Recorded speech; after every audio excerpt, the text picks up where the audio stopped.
There we go.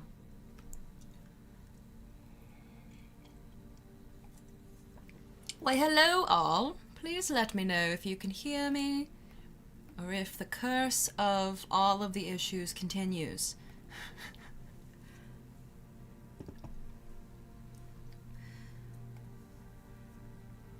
In the meantime, I will mess around with things in the background, because that always works out well. Yeah, so I can't minimize that. Good to know. Sometimes streaming's weird with what it cares what you do.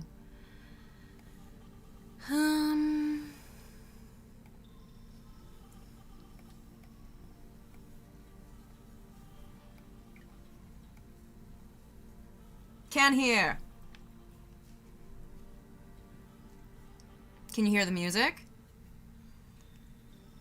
It's the October season, so this is apparently witchcore. We normally listen to bardcore on the streams, but I present to you witchcore.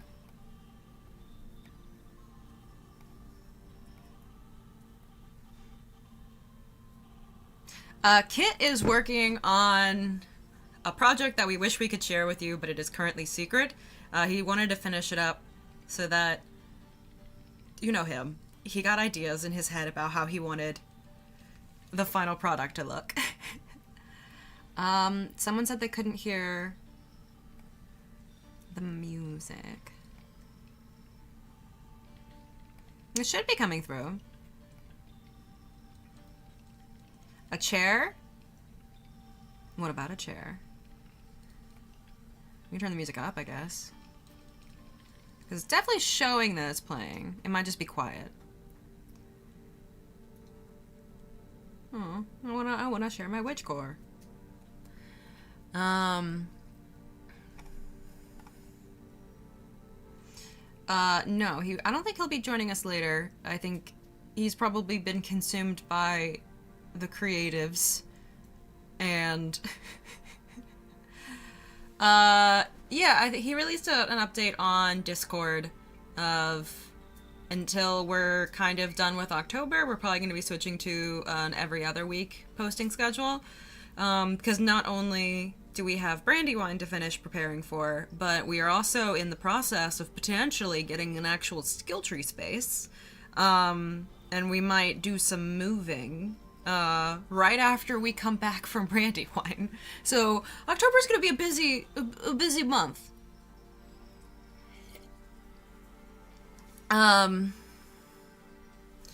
So speaking of the potentials of what might be able to be done, I'm not sure how many of you guys are checked into our more Dendronia goings-ons, but some of our peoples thought that it would be cool for us to have thrones. And one of the biggest things that we've always talked about for me moving up there and having a space is that's like finally the time that I get to make the chair. And those two overlap relatively well. So I thought it might be fun to think about and design what thrones for two archfey might look like, but then they also have to fit into the criteria of kind of being able to be broken down to, like, at least, like, relatively flat things, like, and, like, packed relatively flat. But that is my current plan for tonight. Unless it displeases you. Then I can make up a new one. Does it displease you? I'm gonna mess with the stream. If it breaks things, I'm sorry. It shouldn't, but when has the stream ever done what it's supposed to?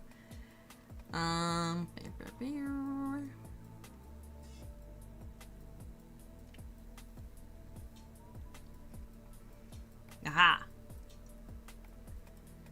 Alright, you should not see the massive Pinterest board.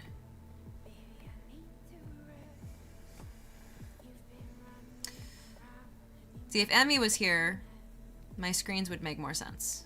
Because I have boxes that I can fit stuff in, and all of the things that I'm trying to fit in are rectangles, and it annoys my brain.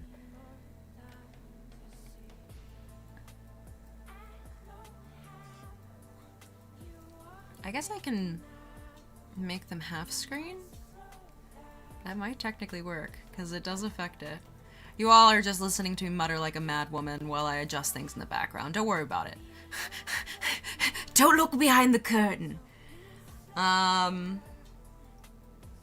Screws and flat picks and you take apart. Yeah, that was my kind of idea, is like we're gonna have like an electronic drill and all that. So I'm fine with anything that we just unscrew and then just make sure not to lose the screws. And then as like the different pieces lay flat.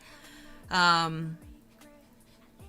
don't think it has to be like super complex in its like creation to the point of avoiding screws and such. Did I break it? I did, but I will fix it. You can't fix anything without breaking some things. And if people say otherwise, they're lying. Totally.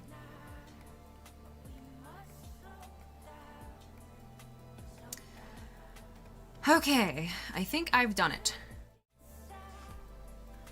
Which is, oh no, I have to turn myself off of studio mode so that things just change. So I've gone through, and I have saved a small amount of pins that stuck out to me of kind of throne styles. I'm just kind of curious of what to even go for, I guess. Like, it's definitely interesting playing somewhat more of a like an archfey or like a fey-ish character, but not wanting to lean too far into like the really stereotypical fey vibes.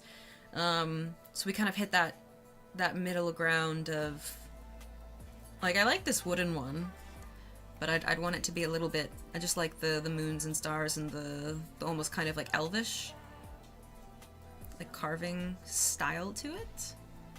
I think if we were to lean anywhere, we'd probably lean that way. Kit has this idea. Oh, a leather pouch that attaches to one of the pieces for the screws. That's a good idea. Just underneath the seat. Shadowversity. Shadowversity or Shadowversary? I've never heard of Shadowversity.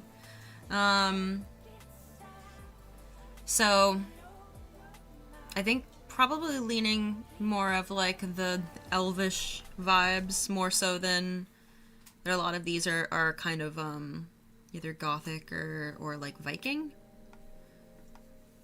So like this is a nice tree, but it is very like more of I think Scandinavian design, which I think is like a lot of what people end up making, just because it's stuff that ended up being super easy to bring to different events and pack up and move. Pretty cart. Oh, I want a carriage. So I was spoiled last Conquest, and some people brought a cannon for the combat. And the cannon was attached to like a, what is it? Where is it a palisade? I forget what it's called. But basically like a one wheel, like place where people sit and then two people pull it. And then I think the cannon was technically like strapped on behind. But I got to go on one little parade on the palisade, and it was the I want that more. It was fun. Also, it's funny how much goes into acting like super laid back when you're in like a figurehead position, like you're trying to look like powerful and like unworried. Like I was lounging, and Kit did the same thing when he rode it back and forth to the battlefield. Dorothy was the cannon's name. Yeah. Yeah, the cannon did get shot. We had blasting caps, and every time that they blasted one, it had like a little gold cap that was like broken open, and they would bring it for me, and it was the golden flowers of violence. I enjoyed my golden flowers of violence. I still have them in my bag. I wanted to weave them into my hair, but we were always in a rush in the morning, and I couldn't figure out how to get them to, I didn't want to lose them.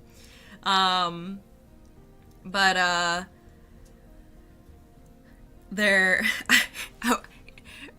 both me and Kit did the whole, like, lounge thing, but the way that the seating was laid out, you had to lean back so far to hit it that you couldn't lounge, like, in a graceful way and actually lounge. So what both of us did was we just mock lounge and then just held ourselves very, like, stiff, like, oh yes, I am lounging.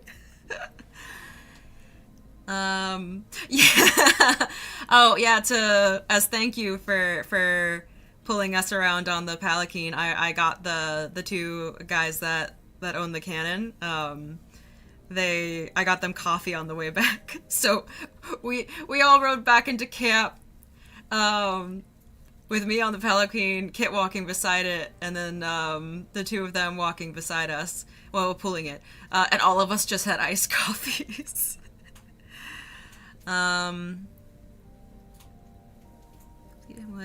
So I want to poke my, oh, did I break it? I don't know. It's not even on the screen right now. I'm just checking to see if I broke my screen share for my iPad, but you don't see it, so it does not matter. I like the more kind of elvish design. I'd want it to be a little bit more, you know, like a little more oomph, I guess. This wouldn't be, I don't think, that hard to make, especially if you made it more of like wood on top of wood, kind of like an applique, I think is what it's called. We're gonna go into this, and I need you to understand that I know nothing about carpentry. We haven't done enough videos. I haven't edited enough videos of carpentry to know anything about carpentry. I can pass as someone who knows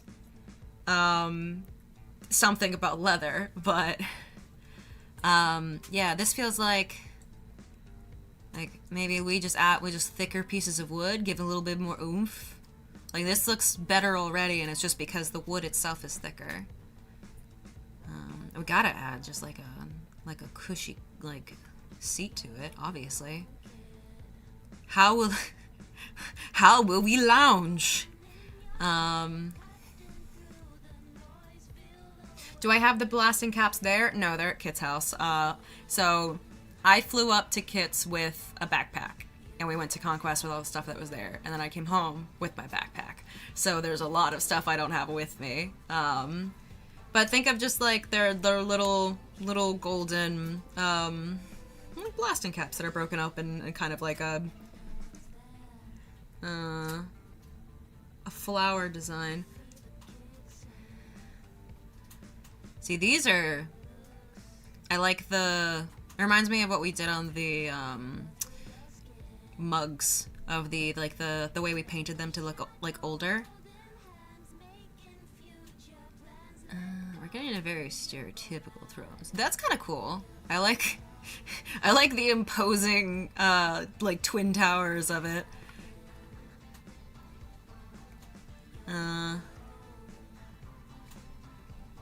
I do like the more elvish. This is pretty. Just the kind of like the way that could be a tree kind of in the background. This is how all of our designs start, is I have bits and pieces of what I kind of prefer for a concept in my head. See, that's a pretty, like, these trees weaving in between each other. I'm pretty sure I could do some wood carving. Gold and silver. Oh, that's what I was gonna do. Oh, the crescent that showed Fox riding a cart. Is that the cart you're talking about? Yeah.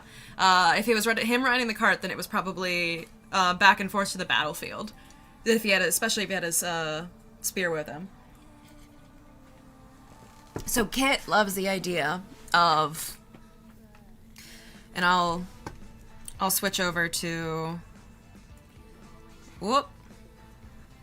Let me share my iPad to my computer first, so you don't have to look at the background worrisomes. This is pretty. I like the leaf aspect of it. I don't feel like either Fox or Crow really lean too heavily into more so like the actual leaves or tree or nature vibes. They're the lunar and solar throne, and then there's the story tree. And they're kind of three separate symbolic entities with the design. This is pretty. Why aren't you? I'm gonna have to restart the receiver. I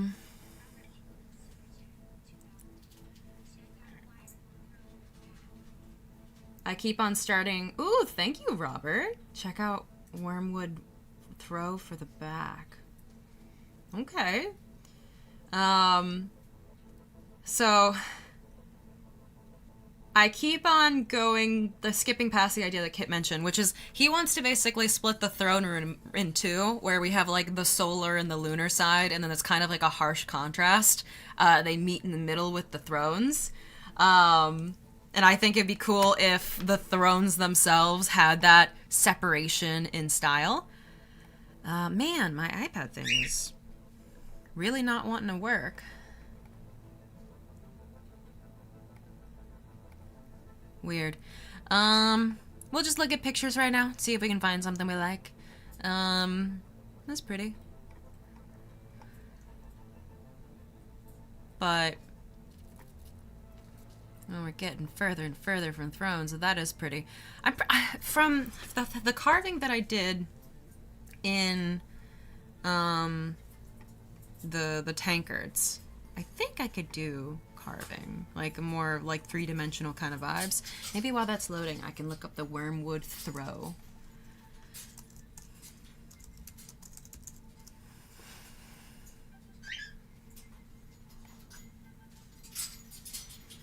Is it Wormwood the company?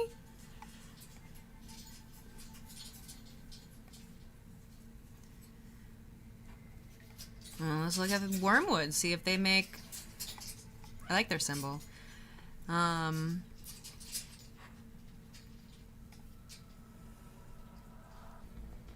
don't know if they make throws. Seating, maybe?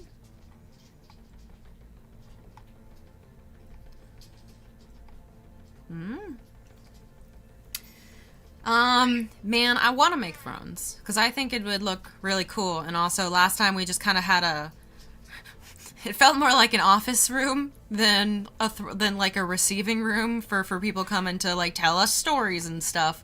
So I'm thinking about trying to make it more like, because we want to make it an experience for people, and we want to make it like a story and a vibe. So let's look up Moon Throne and see what that gives us. Whoa, okay.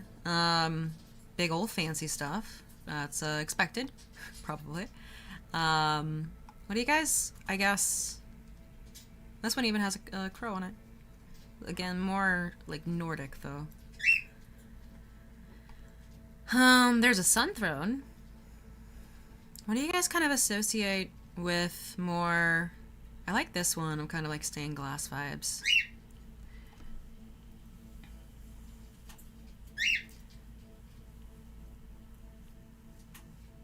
Wormwood Throne. You know, that doesn't make sense. Maybe try Wormwood Throne. We're gonna talk about thrones. I'm smart, guys. I'm tired, okay? My brain's been doing a lot.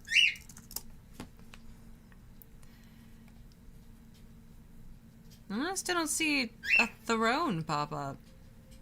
I like this bench, though. This bench is nice.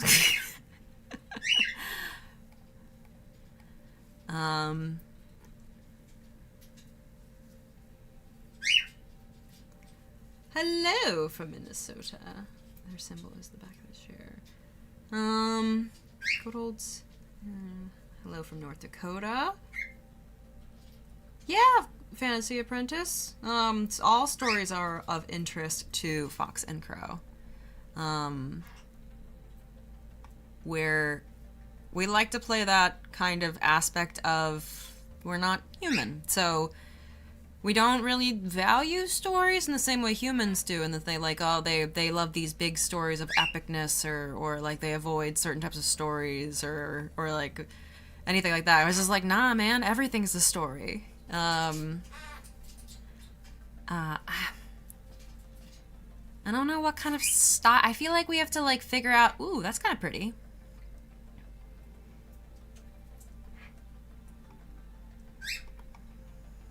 That looks kind of like silvery and elvish, but then we're leaning very metal. We might as well save it. I like the vibe though. It doesn't feel like a... Well, let's venture into the world of weird looking thrones and see what speaks to us.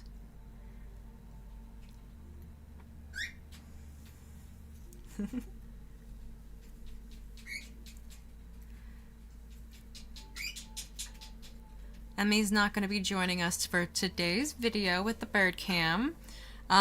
He has some new toys that are between me and him, and it takes a bit for him to accept that they're not like assassins that are out to get him. So he's gonna eye them for a few days before he starts coming back to my desk.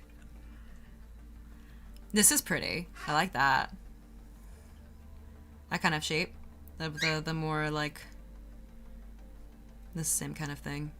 Roundish at the top. That looks more sci-fi. Birds. Ooh, maybe I can put wings on mine. Elven thrones. That's a good idea. I just worry we'll get a lot of, like, Lord of the Rings kind of elvish, though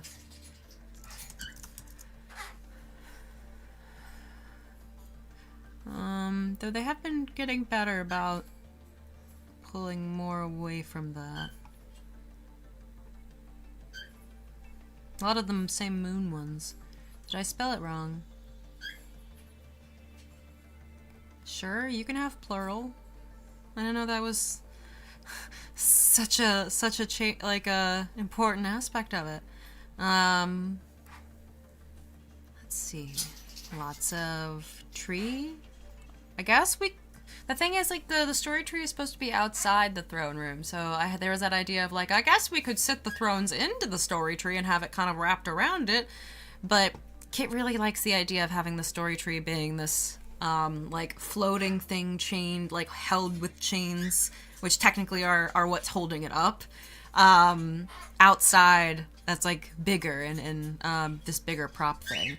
I like this kind of, look to it. We could definitely do that, because that looks like it's two different layers where you could do like this lower layer in wood, and especially with the laser, and you could always just like draw it out and then just cut that rough shape, applique them together, then go back in with a Dremel or some sort of like sander and stuff and like smooth it out so that they look better together. Oh, there's the... I liked it better before I knew what the whole thing looked like. Now it just looks really, like, overly stretched and long.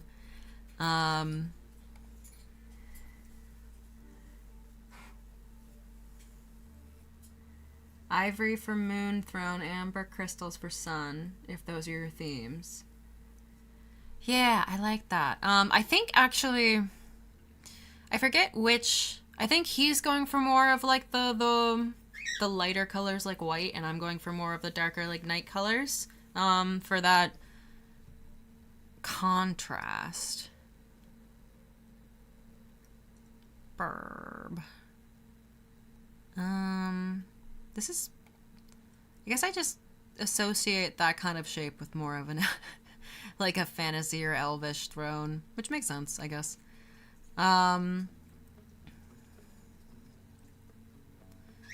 That's pretty. Tree. So there's I also kind of like the idea of both thrones fitting their more so like roles or approaches. There's the let's see if I can bring it up on the side. I have kind of the what the lunar and the solar throne are supposed to be. When it comes to like their role in the camp.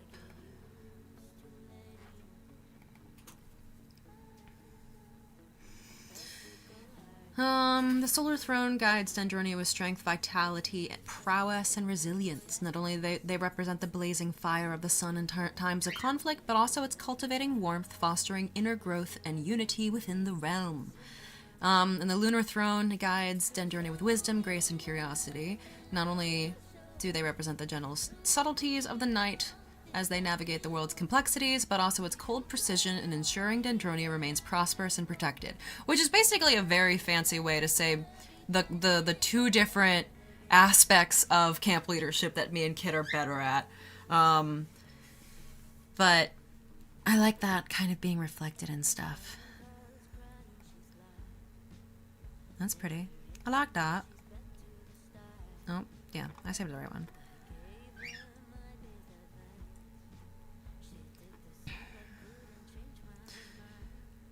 It's hard to kind of settle on style or theming, I find.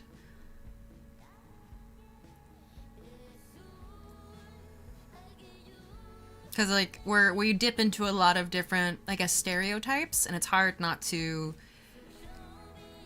like, get absorbed by one of those, and it stops feeling like how it was supposed to. Does that make sense? I feel like sometimes when you have this concept of something that you feel like you know quite well when it comes to, like, making something artistically, it's sometimes hard to find references that don't... They touch on kind of bare parts of it, but nothing ever feels like it really, like, hits.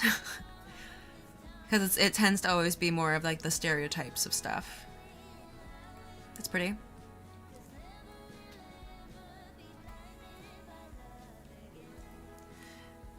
Nice shirt, by the way. It is a tank top. There is nothing special about it. Thank you. I want to make a throne. Yeah, like, so potentially in the next, coming 2 months, I might be moving up there, and one of the things that we've always done is, me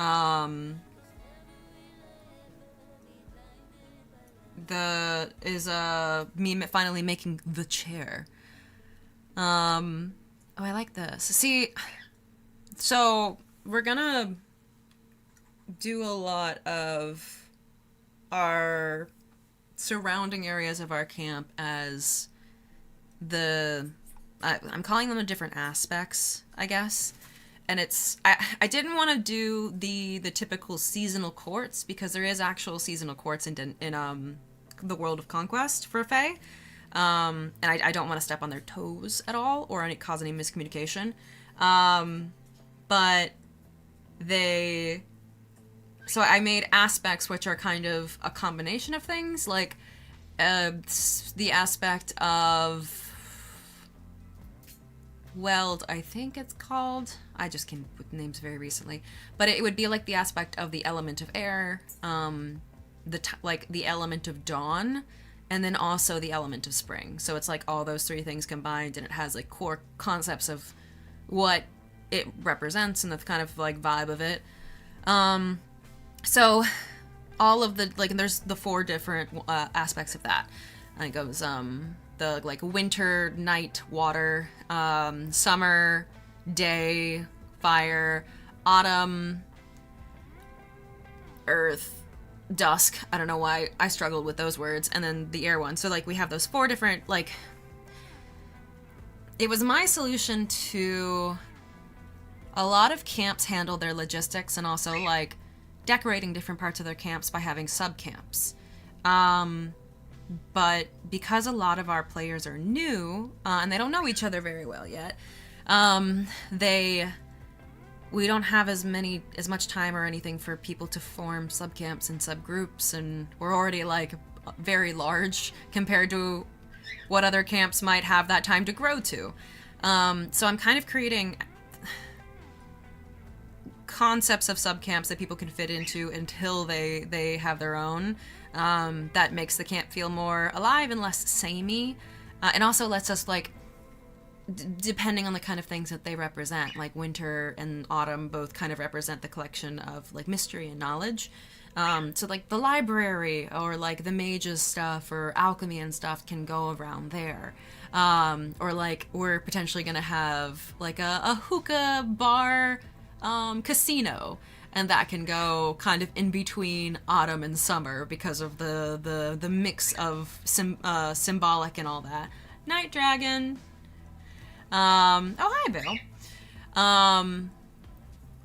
But it does leave, like, I would like it if the center of camp leaned more into that more celestial vibe, I guess. Not necessarily celestial as in, like, angelic at all, but celestial as in more focused on, like, the celestial bodies, like the night sky and all that, because it's, like, the solar and lunar thrones. I'd join the library. Oh, Shadokatsu, you should talk to... You want floating crystals that glow. Man, we're gonna have, potentially, floating giant tree crystals that glow. Also grow. Library accepts all. Yeah. You should talk to our masters of knowledge. That's pretty. I'm gonna save that just cause. I just like the composition of it. But yeah, I like... See, this is kind of the... Not necessarily this shade of blue. That's a little bit too indigo for me. For more of the lunar court, where I want it to feel more darker colors with pops of brighter things, and then the opposite for the solar court. And Kit likes the idea of them being very high contrast, of split down the middle. I'm now just going into the middle of nowhere in Pinterest, which happens a lot. Bye, Vale.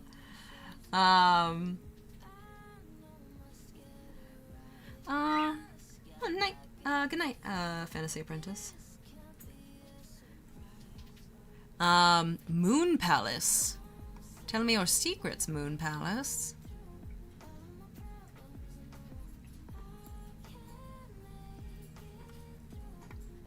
It's less than I thought it'd be. But yeah, with that, like, I guess leaning less into the, like, fae/elvish nature vibe and more into...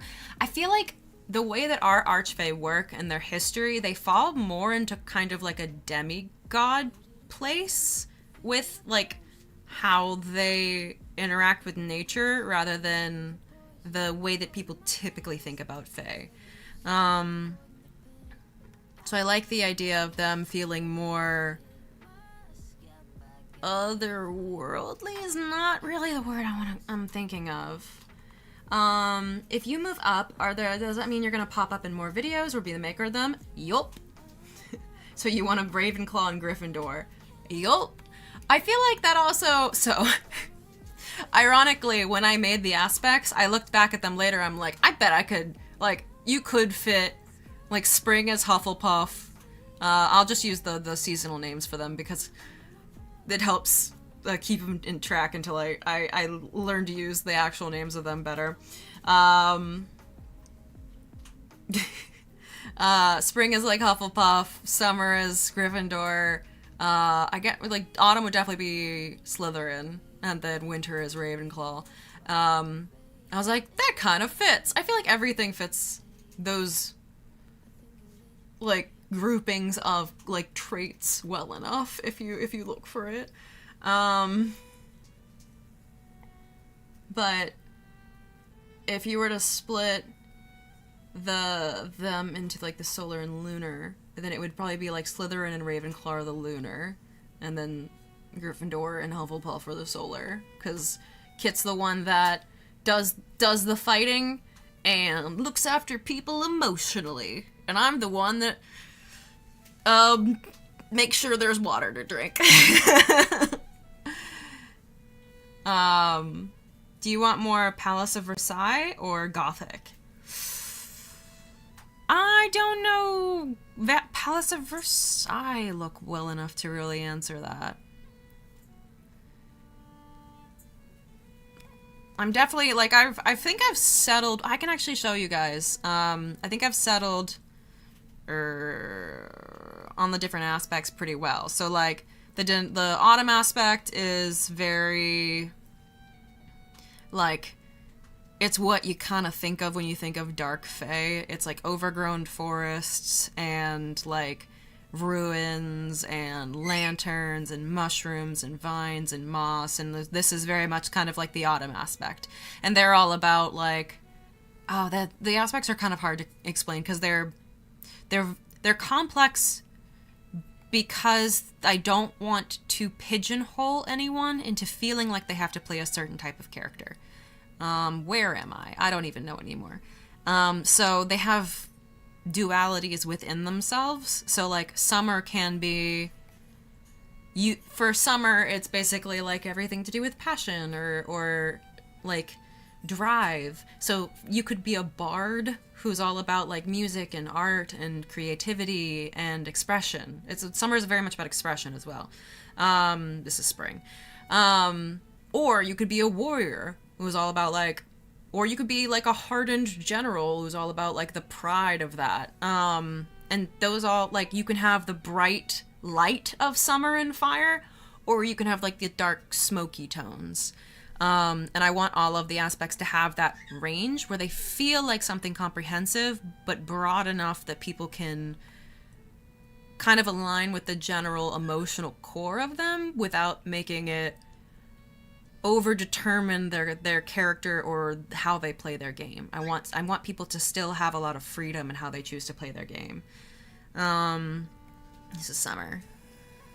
So summer falls a lot into, because it is the most lively, tropical decor and such. But then also we mix in a lot of, what technically is a lot of cultures near tropical areas.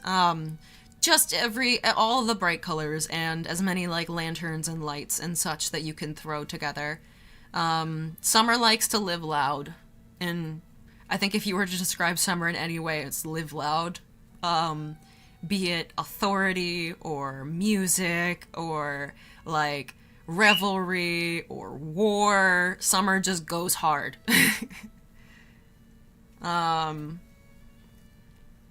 So they like their like environment to also go hard in whatever way that they take that. It can be like a bunch of really soft but bright colors, or it can be just so much fire, which would be fun as the camp runner to manage.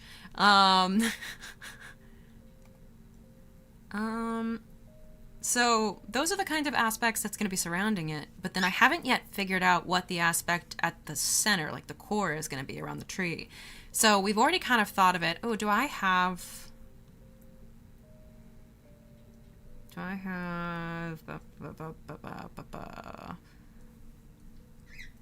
Dendronia? Nope. I wish it stopped bringing me there. Style. I think that's where I've been putting things that aren't like things yet. Yeah, so we have this kind of like more the idea of this more floaty kind of magical tree. I guess this one fits the best. Except it wouldn't be like a cherry blossom, and it would have like these big honkin' chains holding it from floating away instead of this like magical platform. So I'm okay with even the tree feeling a little bit celestial in its vibe. Like, I'm okay with this. Like, this is a cool vibe. You feel me? You feel me with the weird ambiguous thing that I'm trying to also figure out myself, because I'm not sure that I feel me.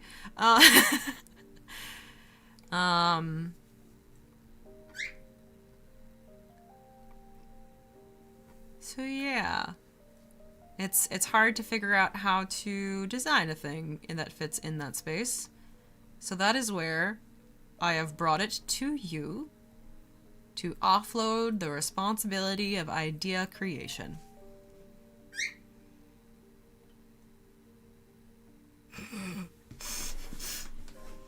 Maddie's just rambling and we're having our own conversation.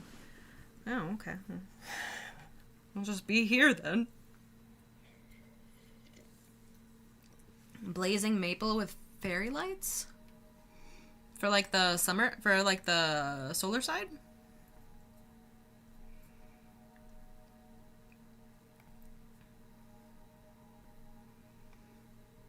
How big do you want the thrones to be? Man, as big as we can make them. I think it would be a thing that I'd have to like... Oh, maybe I can be like Night Throne. That would be better than Moon Throne, I feel like. Throne of Night. It's all very chonky and like aggressive. Oh, that's cool. I like that. Do you have a clearer version of something like that? Oh, I like that. The idea of the tree basically being at the center and like the leaves on the tree, depending on which side it is like the different colors and such that goes through the different seasons. It's like touched by all the aspects. Oi! Inside voice. They didn't listen to me at all. No one ever listens to me. I'm just alone, saying my words to the void.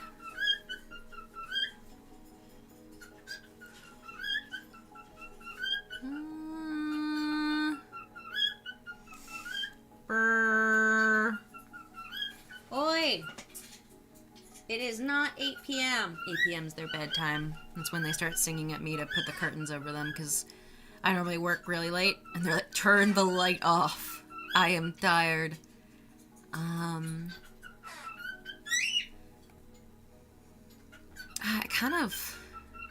wouldn't mind a more like even just like different shapes for the two different thrones. Star Throne, maybe. I'll look that up. That might give me more like bright whites though. And give me another one. Those kind of cool vibe here. I like the Solar Throne kind of vibe. It's kind of steampunky though. Maybe we could like. All right, let's try. I have to restart the thing to. I've been trying to fix the thing in the background that lets me share my iPad while we've been looking at all these different things, and it is not wanting to fix. So I'm going to make it restart. I'm going to hold the pillow until it stops breathing. There we go. Do you ever feel like that when you like hold a button to turn off an electronic? You're like, go to sleep. Just me.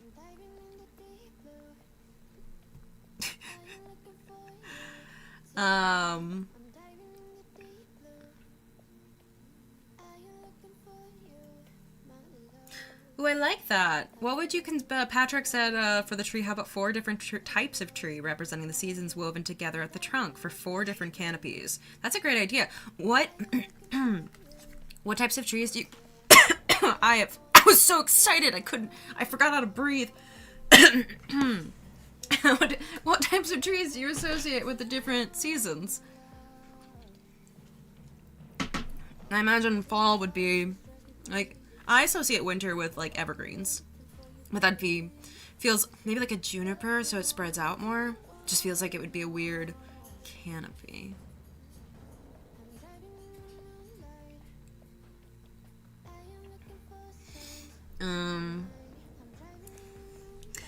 Let's try making anything. Sometimes things don't come to you until you start to force yourself to put pen on paper.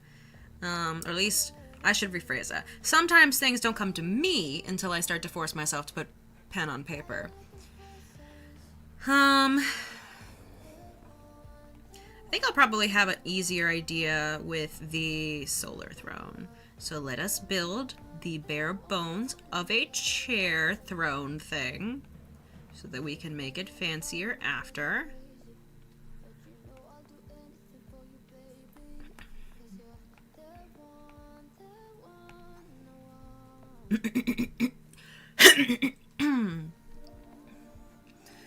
Yeah, you could do maple and then just have like 4 different types of maple leaves, because I feel like maple goes through very different like colors for its leaves depending on the season. Like you have kind of like a lighter yellow green for spring, then it deepens for summer, then it turns like bright orange for fall, and then it falls off. Cherry blossom for spring makes sense.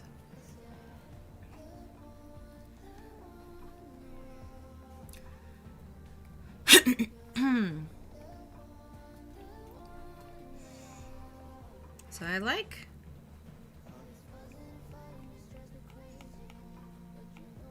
I feel like it needs to come up further. I always like to go at designing first with kind of like this is technically like a paintbrush pen. I like giving where it has like a little bit of drag on itself, because you know when you draw with like pencil or something, and it feels like just from the lines that aren't actually the lines, like the little sketch marks or like little marks and stuff, that's what feels like it gives it life, to the point that when you ink it and then you erase that, suddenly it feels really flat. I feel like you get that feeling from, like, I feel like I need that when I design stuff, that kind of more sketchy feeling, because it gives your brain places to like look at things differently. Like, ooh, but what if that meant this like random line? What if I was actually a feature? Holly for winter. I don't think that... I live in Florida. I don't know what holly tree looks like. But I know like the red berries. Is that it?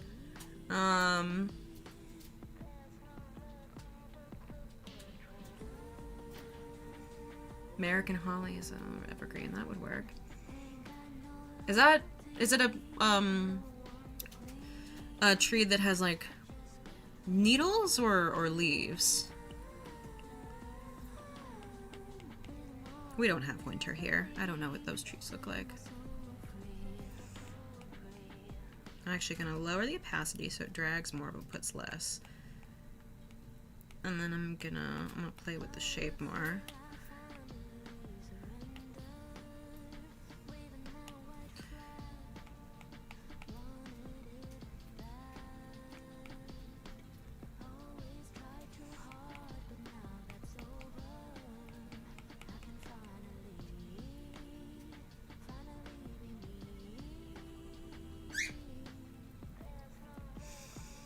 Sharp green leaves. Leaves but they're spiky. I like me some spiky leaves.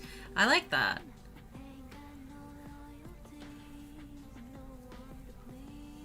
Yeah, I've seen it on like Christmas cards, I think, but normally just like a sprig with like red berries, so I don't know how that super translates into actual accurate nature.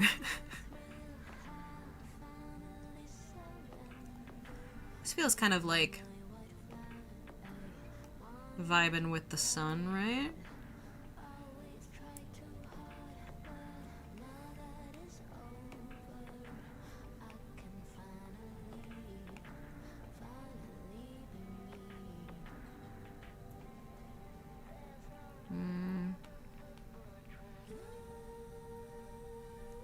See what I mean by like, it's the opacity being low, where you're starting to see shapes that you didn't actually draw, but like your shapes layer on shapes. So you're like, I feel like I can see something happening in there. It's a lot of my process for coming up with new stuff.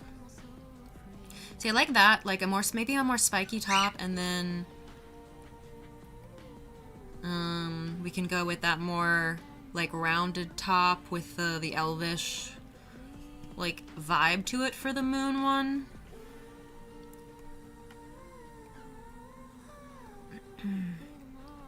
Alright, let's lower the opacity of that. Nope. Make it a little smaller. Let's try putting some detail in here.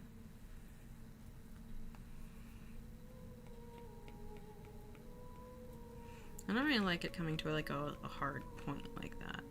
Did I break it? Nope.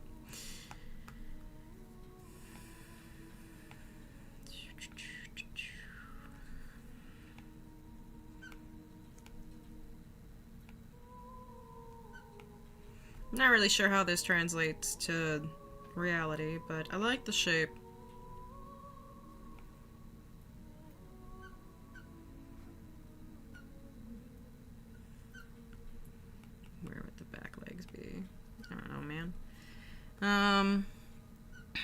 Normally, like, sometimes thrones have, like, fancy fronts.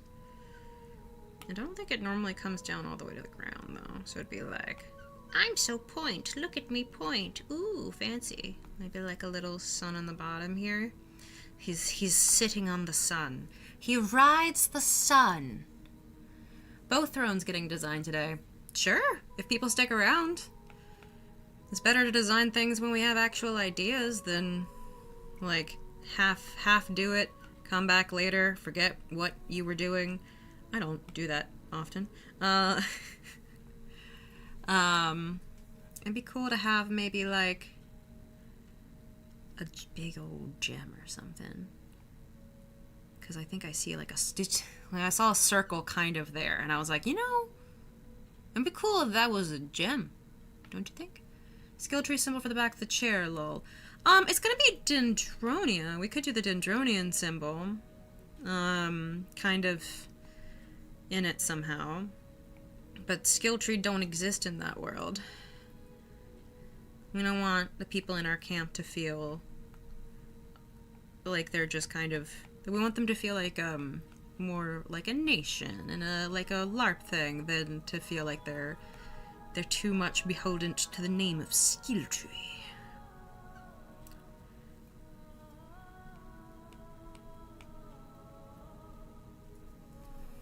That feels too evil. Something about the curve of that spike. They're a little bit too evil.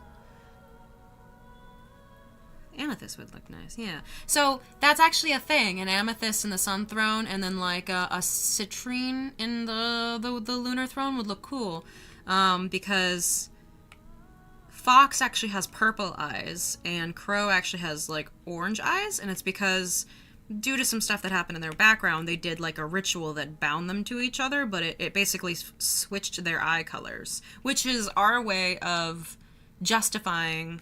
That's the wrong color. Justifying the fact that we play characters where it would make a lot more sense for my character to be associated with the color purple and his with orange, Fox and Crow, but our favorite colors are flipped, so we just wanted to have eyes that are the colors we like. So we're like, yeah, they totally did this thing, and that makes total sense, and it's a cool character moment. I feel like people should be really open to those kinds of things, of just finding ways to make your character serve the purpose of having fun. Dr. Evil. We could do like a leather backing to it. It would make it harder to take care of because we're just gonna shove it in a box for the entirety of the year, except for maybe like a week. I'm not sure leather would like that very much. Purple and gold are very royal, very sun. Yes.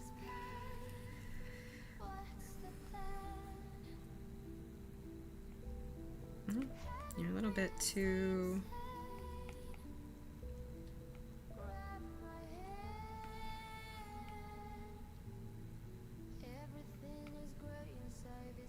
This feels too spiky and not sun enough. Like the way that the curves are happening makes it feel like an evil spiky throne, rather than this is the sun. Maybe I need to change the shape of this. Maybe instead of this like higher point, it goes more of that rounder point, and then we can bring it to almost like a sunset vibe shape. I feel like sunsets, like a lot of things that get associated with sunsets, tend to have this kind of shape. Not necessarily the wings out to the side, but like this, because it's got like, isn't that the kind of vibe of the sunset, where it's got like the light that comes down like that? Elliot. Hey Maddie, been ages since I've been able to see you live. Missed them. Missed you. Welcome back. T-min is almost 2 weeks to Brandywine. Why am I already looking for tickets on next LARP? I want it to be Conquest. We want it to be Conquest too.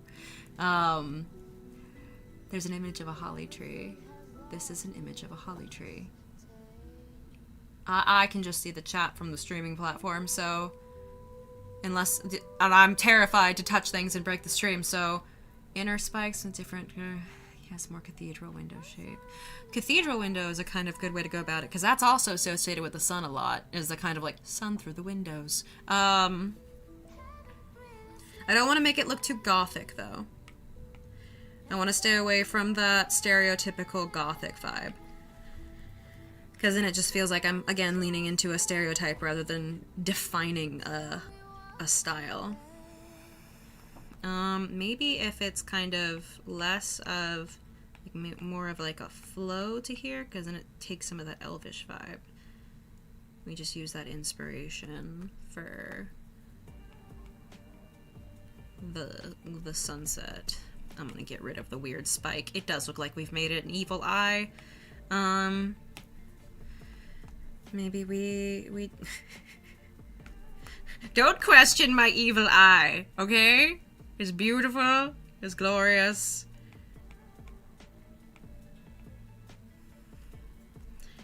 It looks like we're making a Cthulhu throne. Sunset over the water. Yeah. I'm gonna get, what's a first set of carving knives?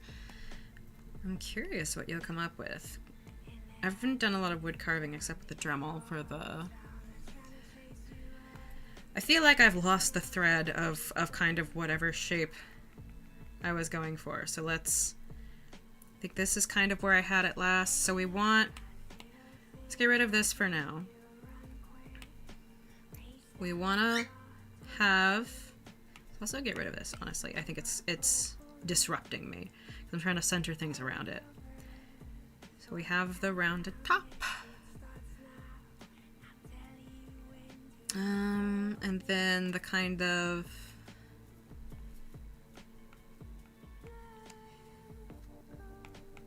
We can kind of pull it down, maybe.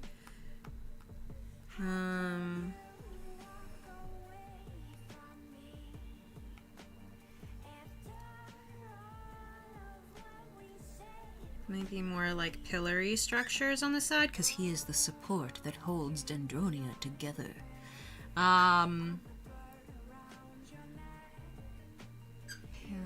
Shorten the top spike or feather it out more.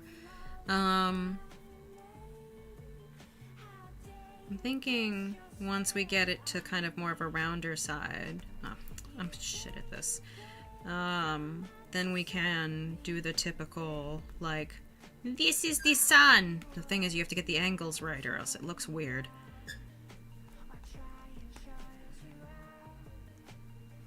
Like, that's a weird angle. It has to look like it's coming from the center. It has to look like,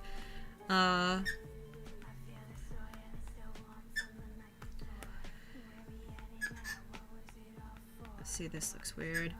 But you get the idea.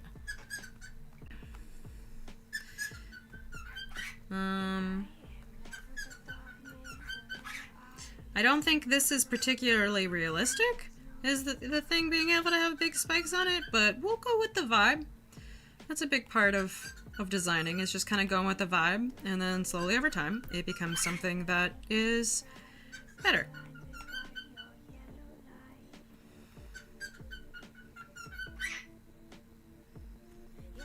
I think he's more associated with, like, life, and, like, I think earth and fire is his kind of elemental associations, and mine's more air and water. So maybe he can have, like, instead of spikes coming up the side, more like leaves. He can be soul nature.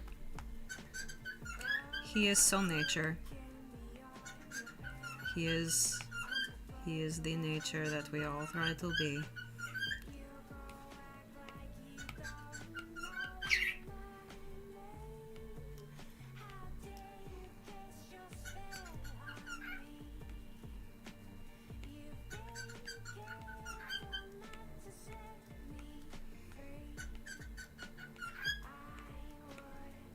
These are far too large.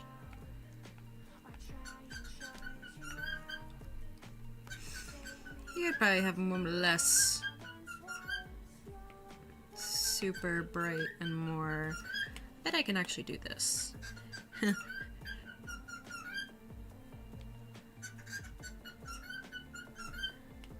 More melon leaves, you feel?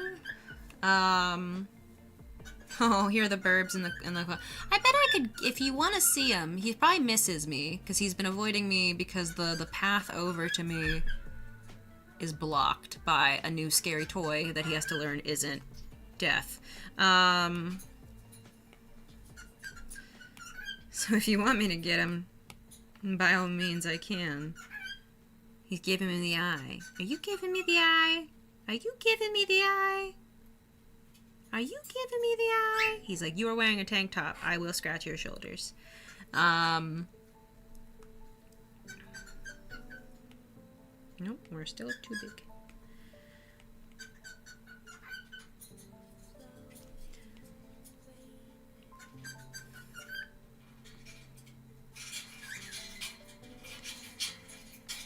No, he's wiggling his toys at me. I bet we could do is have it arc smaller with the spikes as it comes down.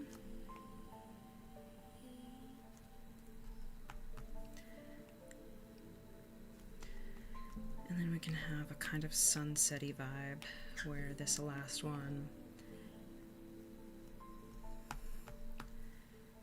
it comes down like this. Add some intrigue to the shape.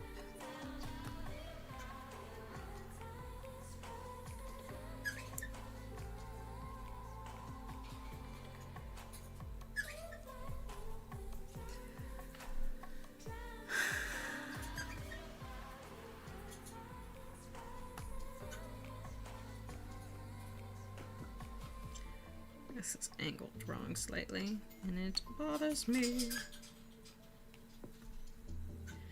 Now so is this, because I made them shorter so they came to different points. We don't talk about the weird shapes that the spikes are. We smile and nod, boys. We smile and nod.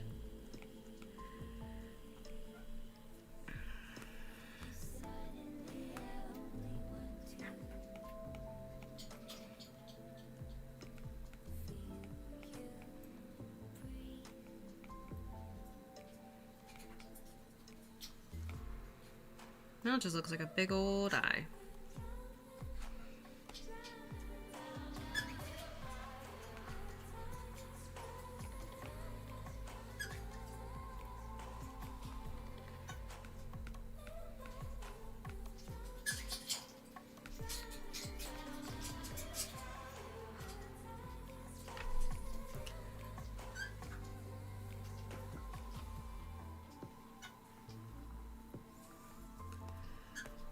I don't know what happened to this spike. To my incompetence.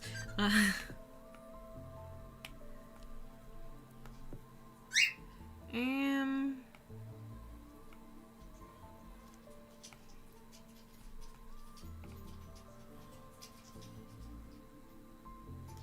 looks too much like wings. Oh, but now it looks so boring when it doesn't have it.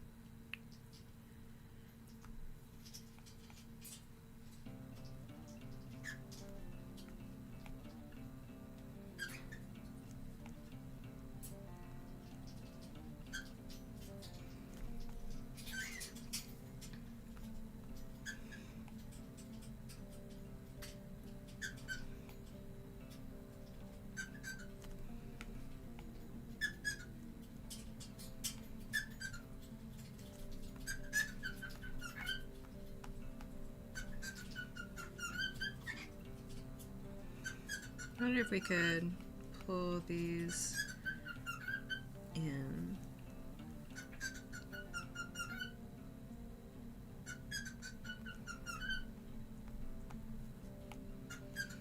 Just going for general shapes right now to get a vibe.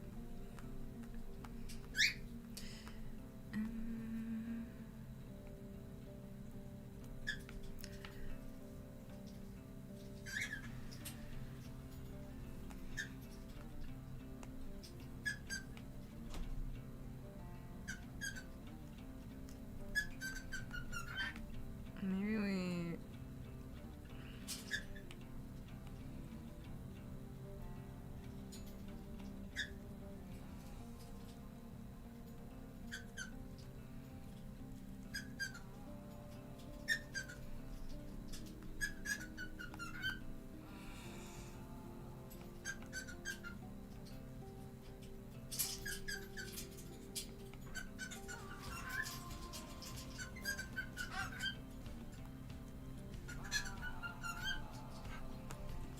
feels kind of more militaristic, which is kind of his vibe as well. Anything that's a throne is going to end up looking very phallic. That just tells me where your mind is at.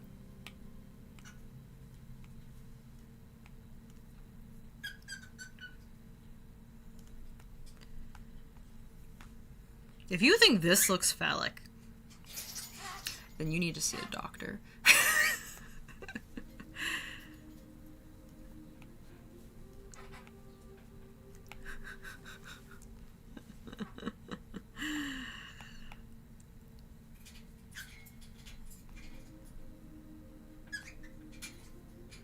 I like the people joining recently. They're like, oh god, a chair. Finally. It's like, yeah, we might actually be getting a skill tree space soon, so I might actually be able to make a chair. And so we've been asked by our Dendronian community that I think it'd be cool if we had thrones. So I like the idea of us having thrones for... I don't know what texture this is supposed to be, but I like it feeling different.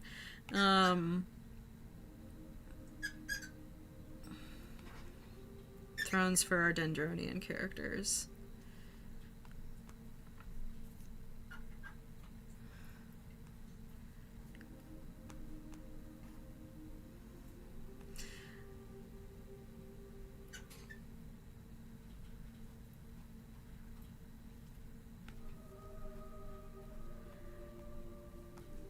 Ignore the fact that the spikes will always be the wrong angle. Every time I look at them, I'm like, that is wrong. They are not a sun. Also, I feel like we've lost a bit of the sun vibes by making it more pointy, so I'm gonna fix that. Then we can go maybe like a woodish color. And we scribble. That's a dumb woodish color.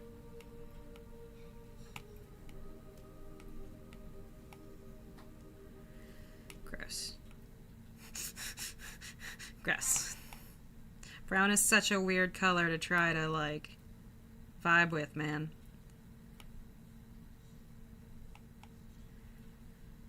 Because it's just unsaturated, warm color. And it's very hard to make it not look like gross. There's some really pretty browns when you find them.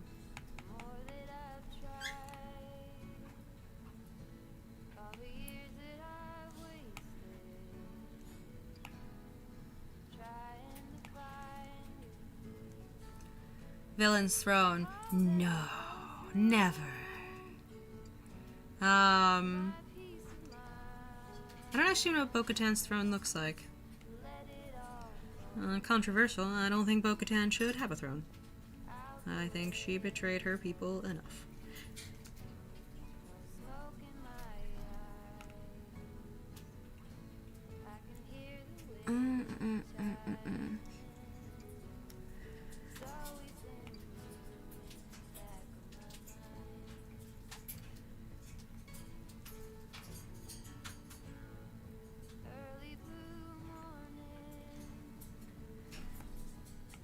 Oop, clicked something.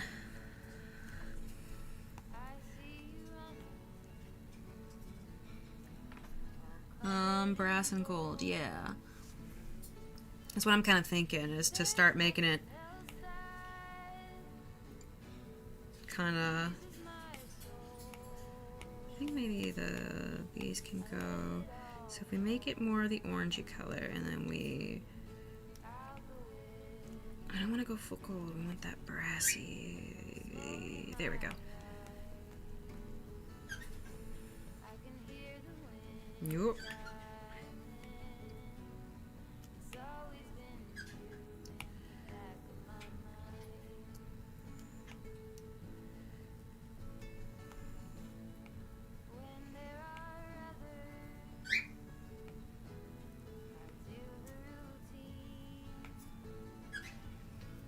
This is definitely something that I'm gonna need to go back and be like, cool, what of any of this actually makes sense?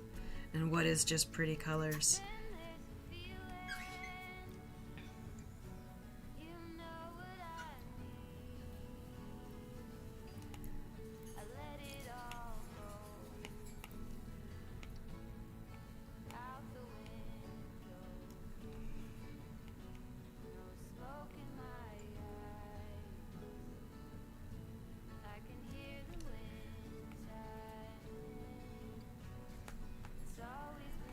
Well, maybe like this.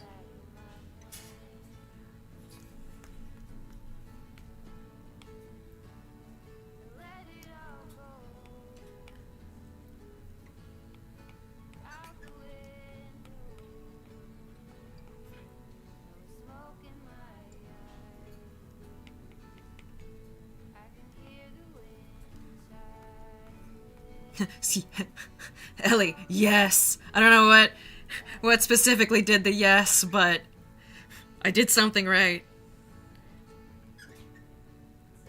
That doesn't feel as good.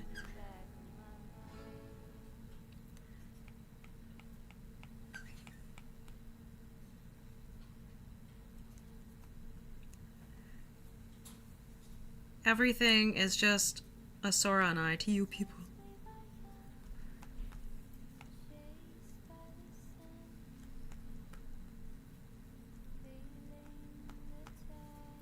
Looks like a lotus to me.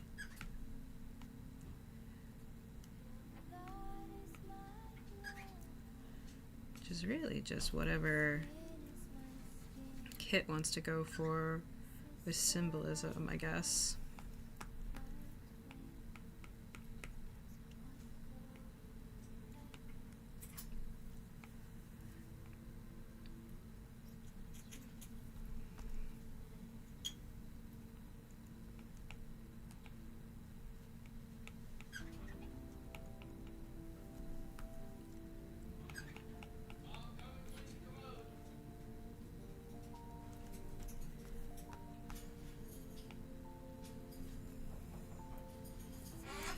Yeah, I'm definitely thinking silver for mine.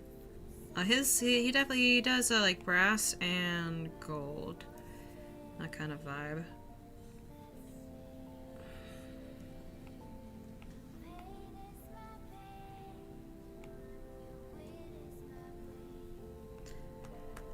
And then I don't know why I'm so bad at drawing spikes, guys. My hand just want to make them curve in weird ways. I have to turn them around so I can just force my hand to draw them straight.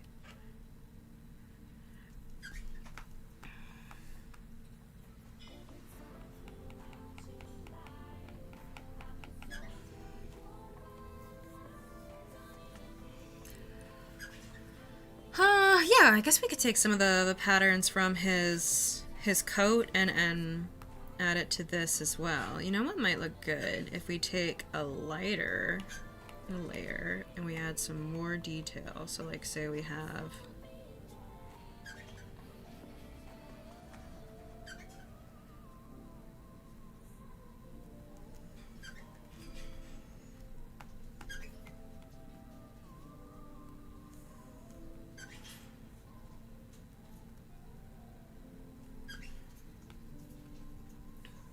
that looks very sunny now. You can't tell me that you wouldn't see that and be like, sun.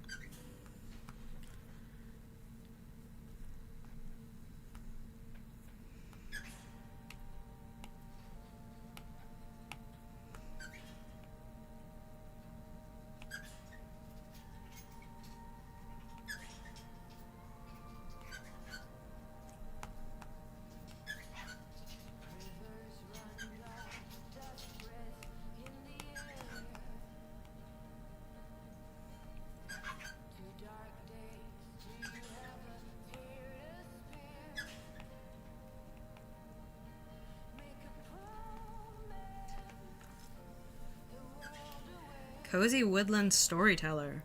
Man, I'm getting some mixed vibes. Is it Aya Sauron or is it cozy? I mean, that is kind of the duality of the Solar Throne, I guess. He is both danger and cozy. So it's working. Oh, I must not have made this. No, it's assisted. I don't know what's going on sometimes.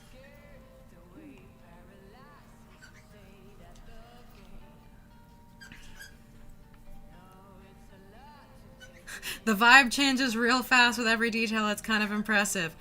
Yeah, that's what I mean by like sketching with like more messier details. I find that it lets you really dynamically adjust whatever you're making.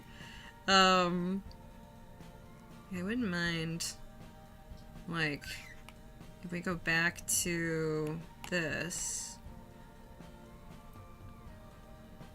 and we just add the detail of that, immediately makes it look like an evil eye.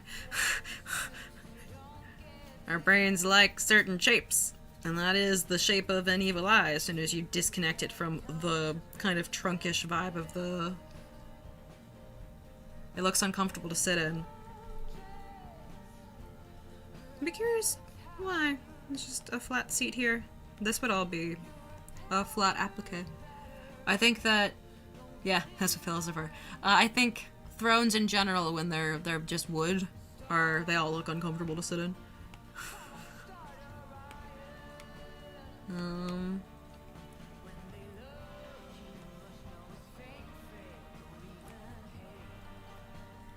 So now let's go back to the wood and do some magic there.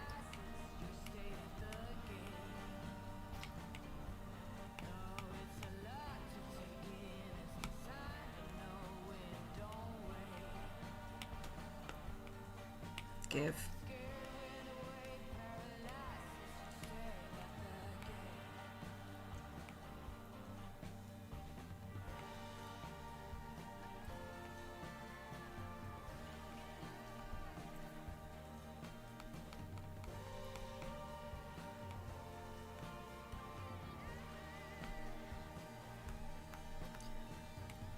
Is that too big to make a giant purple stone? Is there such a thing as too big of a giant purple stone?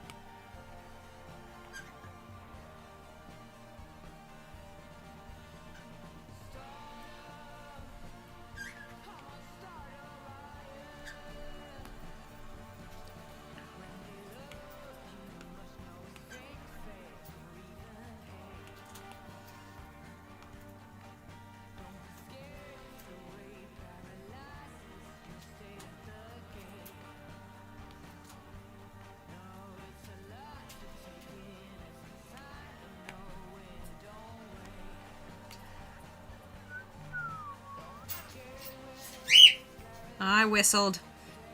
I'm sorry, birds. I've taunted you in your language.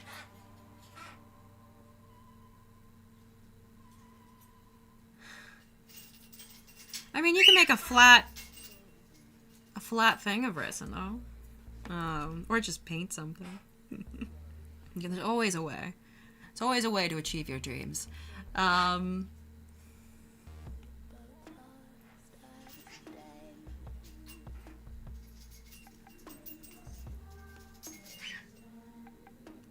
What would be a good color for this?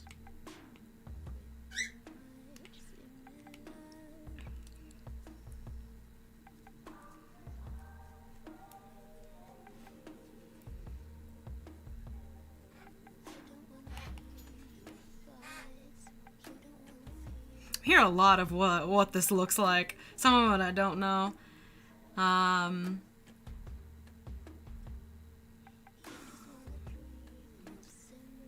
Maybe I want them to feel the threat of our ever-present eyes. Also, his eyes are purple. Yeah. That's where his purple is. I don't imagine we would get an actual amethyst that big. Oh, that's way too saturated. That's way too gray. That's not bad.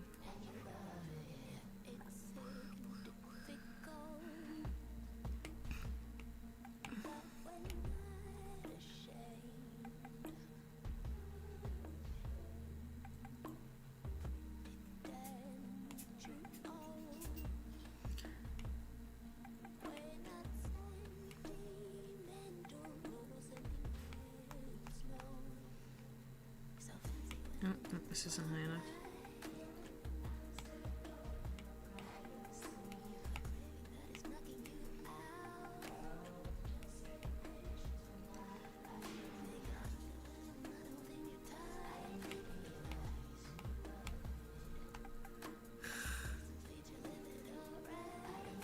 Yes, join us. The tickets for Dendronia, we actually have special tickets available for people joining our camp. They're less expensive. There is a limited amount of space in the camp, though. I don't think we're too close to the limit, though. Because not every... I know we're at least... So the limit is 150. I know we're at least over 50 people have signed up so far. Yeah, so we get them in bulk from... Maybe we just do this in purple, too. We get them in bulk from Berschneider as part of the kind of business deal we do with them. And then we have them at lower prices for the people of our camp. It's kind of also the... Oh, no, I can't do that because then it won't let me... Ah! Erase!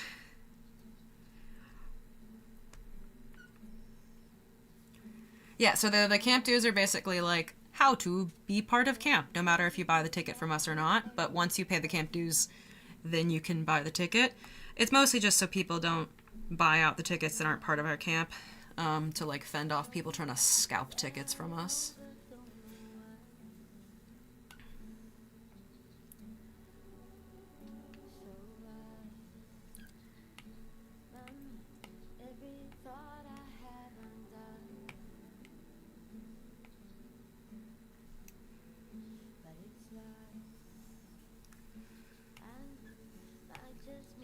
Apparently large events have quite a problem with that, of basically any sale that they give to a specific community, it doesn't take long for the overall community to find them, and they're ravenous for any way to get cheaper prices.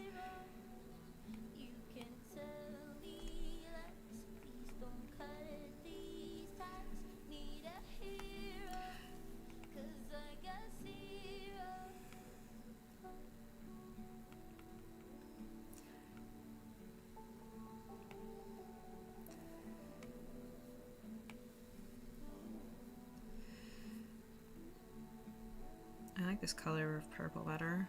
I think his eyes are more of the indigo purple though, but they don't... This one goes better with... This is a more... What's the name of it? I forget. It leans more of the warm purple than the cool purple. Like cool is when you go more indigo. Although on my screen and on your guys' screen, it definitely looks a lot more indigo. On me, it looks more of that, like, just starting to dip into... It's not maroon. Maroon's, like, full on into the reds. Plum, I guess? It's interesting when you have, when you work out colors a lot and you realize that your monitors have different, like, color settings. So, like, it can be plum on my iPad and then, like, almost, like, hard indigo on my computer screen. You guys might even see it as plum and just my computer screens are showing me, indigo.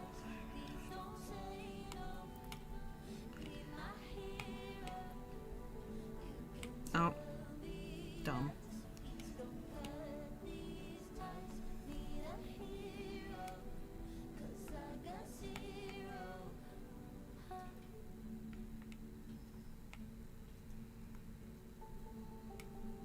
I'm gonna make a kind of drastic magic vibe here.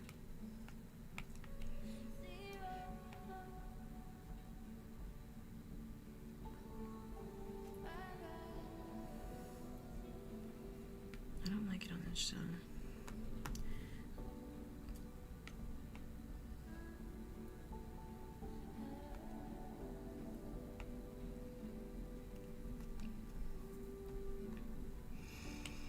Where are my sparkles? We must get the sparkles. I require the sparkles. Guys, we need the sparkles.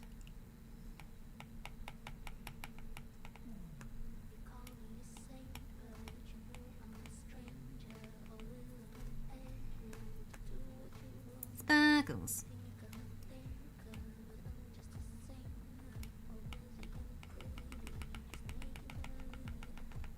I need them smaller. Oh, I need the trail.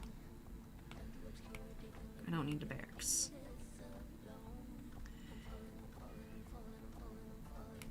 Sparkle.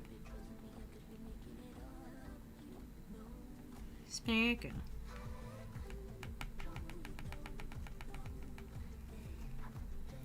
Now watch this.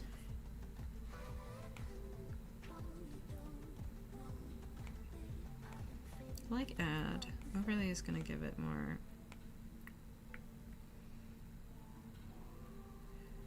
Luminosity is good. How is luminosity different from normal? I guess luminosity. And then we can do little Gaussian. Just a smidge. I don't want it.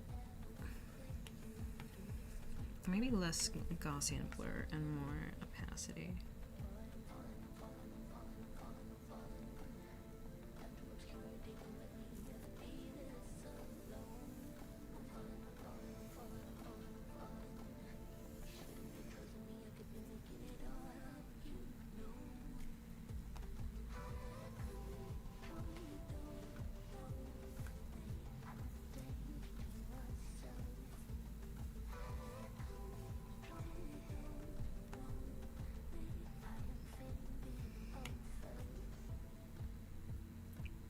Yay, it's dead. Yeah.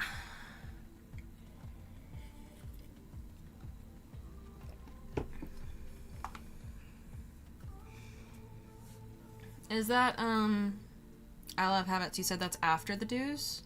So that's like including the dues? Because it should be priced for, I think, batch 2. And then there's a small amount added on for transfer fees and such. Yeah. We had batch 1 too, but we only had 50. We only sold 50 of them at that price, so to kind of more so give the is that cat mug. Oh, I had to like realize that my mouth tasted like coffee to realize what you were talking about. This is Fox mug. I also have, and this shows you how much I've been just at my desk drinking coffee, forgetting that I made coffee, and then going to get more coffee. I also have 2 different owl mugs here, too. Yeah,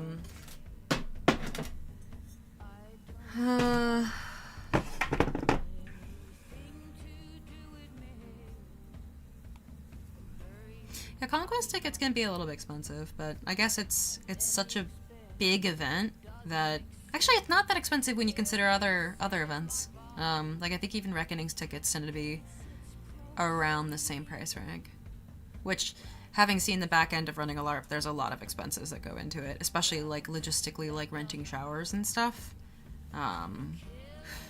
Those things get expensive, especially in the States. But if it is cheaper for you to get a ticket from whatever batch is currently out, recommend it. We had a Kit got me a mug that has a crow on it. It says Caffey. Yeah, really well. I have been told that I have a relaxing voice. Although I wish you guys could hear the music, because it is pretty chill too. I'm not sure if you guys can, because a bunch of people said you couldn't. Yeah. For the event, it's not bad. But yeah, I had to factor in a little bit of a foreign exchange fee as well into our tickets. Yeah, good. Because, honestly, just because the dollar crashed so hard that last year, I think it's just like a 2% charge. That partially, like, balances out with the transfer fees, depending. I had to do a lot of math in the background, guys.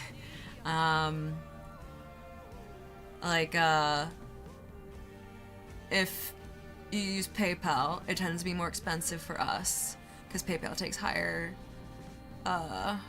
percentage of fees, and then if you're not from the States, it charges more.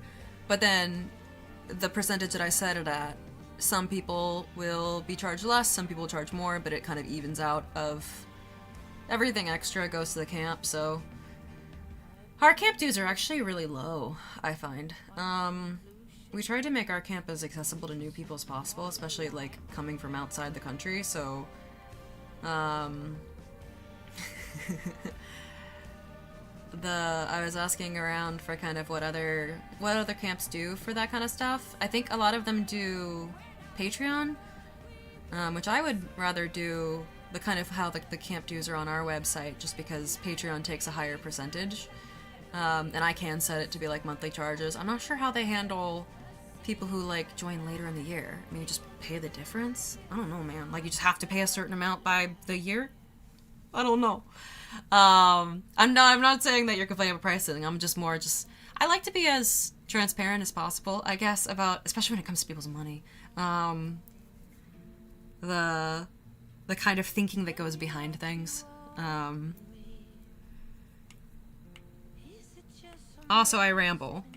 So just whatever topic ends up being what we're talking about ends up being what we're talking about. Alright, let's... Yeah, I think the other camp that... Oh, am I still on Sparkles? I am. That I learned the dues of. It was like 120. So... It's also, I think, I don't really have experience with it, I'll be honest. I think it might be kind of harder to get into a camp when you're new, because a lot of them are more so like you go like in the new area, you get to know people there, and if they like you like them, they like you, maybe they invite you to their camp next year.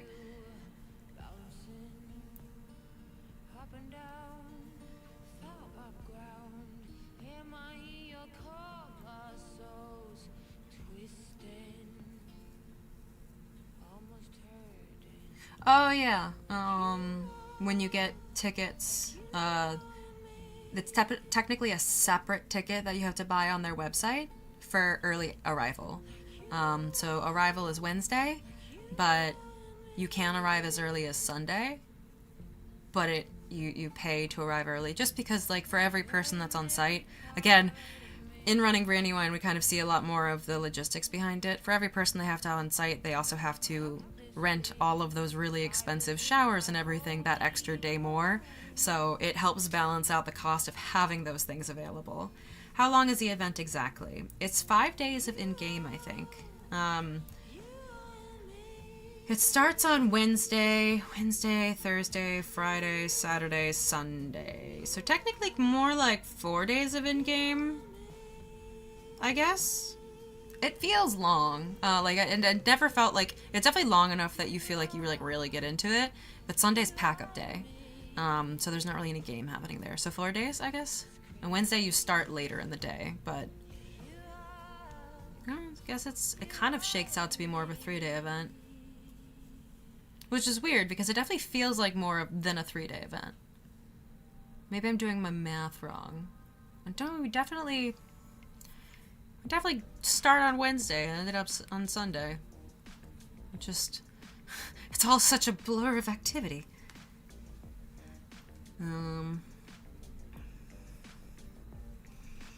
I like this. I think it's pretty. I bet we could add more of the brass to the bottom, though.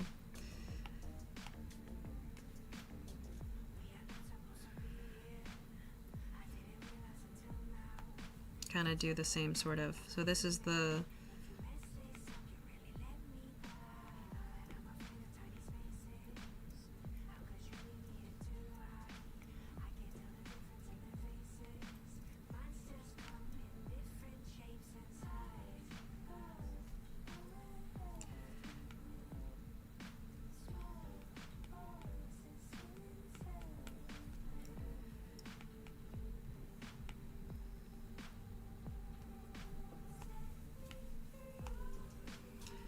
And I feel like we would need something on, like,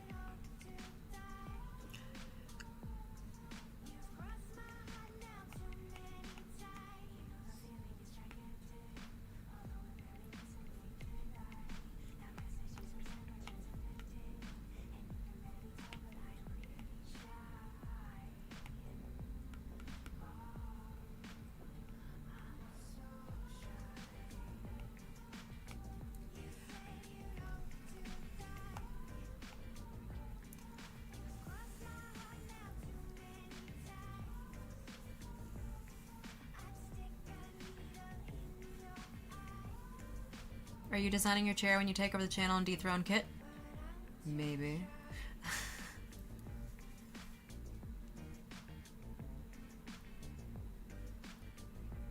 You'd be surprised at the kind of stuff at Conquest. It really depends on the quality of the cosplay. And maybe not like, maybe leave out some of the things that make it very obviously Link. Like, if you have a wig or something, like, don't look obviously like a very well-known character, but a lot of the same sort of costuming stuff could be used.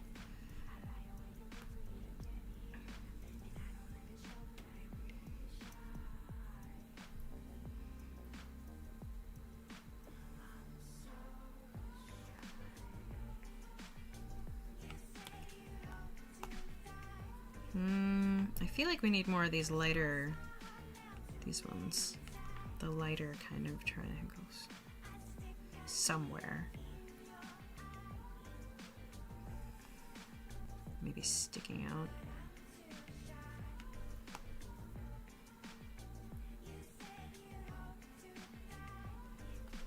No, that was weird.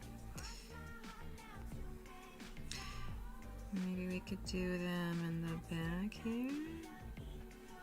Oh, I'm in the wrong layer.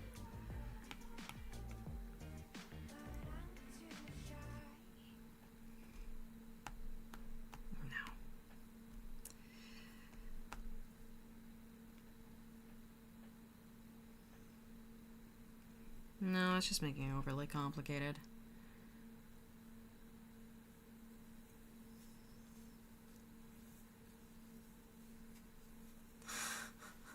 I don't even get a yoga ball anymore.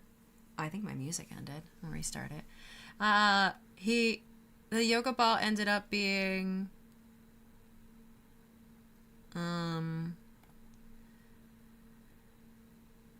it ended, where is the music? I don't remember what tab I put it on.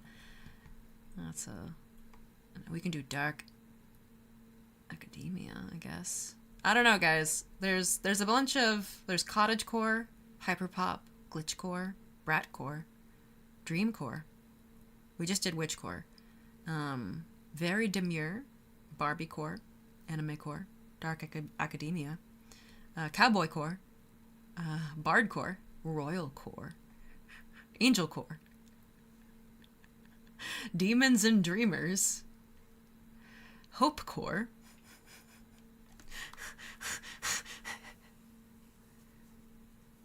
How about some 4 buttons on the seat cushion? Oh, you mean like 4 buttons? Like, explain. You mean like coming off the sides? Like the tassels? Dog has yoga ball now. Barbiecore. I saw more than one to Barbiecore. Go Barbiecore.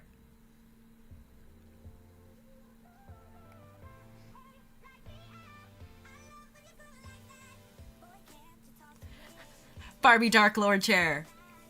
So we don't tell Kit that this is technically the Barbie Dark Lord chair.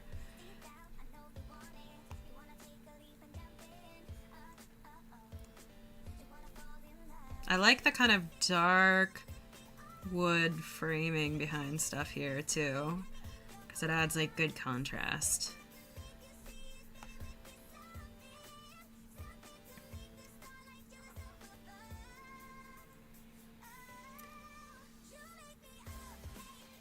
Yeah, I know that I just can't make my brain understand it. Like, I know sometimes there's pillows that have buttons on them. I'm gonna have to look it up. Normally I think of them in the middle. Buttons on pillows. I know it's a thing. I know it. My brain is dumb. All I can think of is the ones that have them like in the center. I feel like I kind of already drew that. Yeah, I feel like I'm just seeing a lot of them. Oh, I'm seeing. Oh, maybe this is what you mean. Hold on. I think I got it. So like one right here, and then right there. I have to erase the actual. So then it's like here, and then also here. So like 4 more instead of just 4. So like that? Did I do good? Yes! I did good, guys.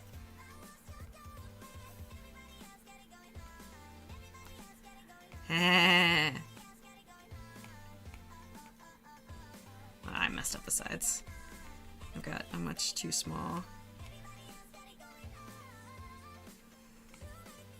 Trying to just make it look less.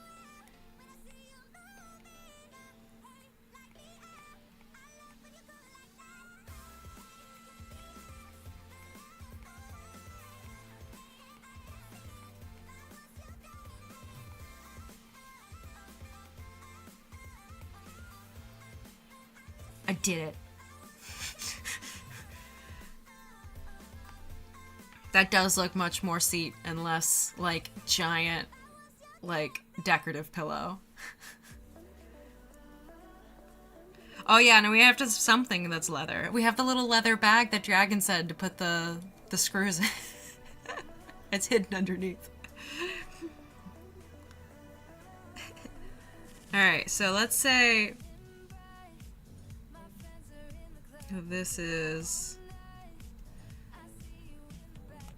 the solar throne.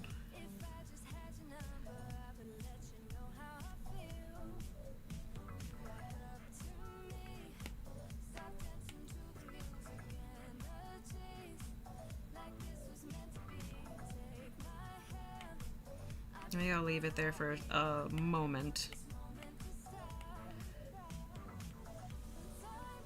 And just, actually, I guess I can just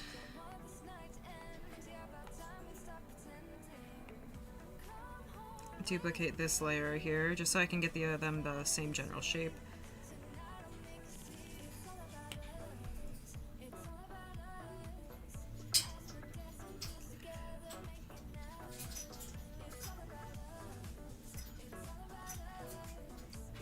Let's start on the lunar throne.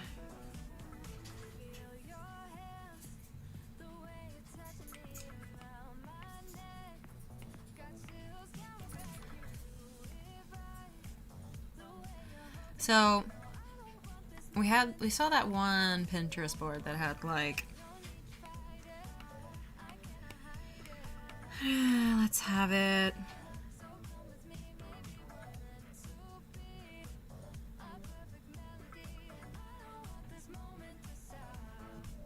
I can probably make this bigger so you guys can see more of it. There we go. Back now. So let's say we want to make it this. Oh, it's not set correctly.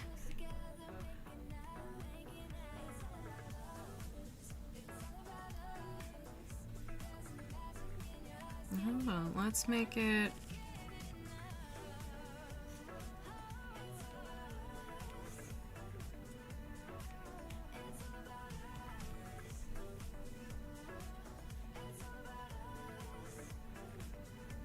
Get the same general shapes going on, but then we're gonna make them do different things.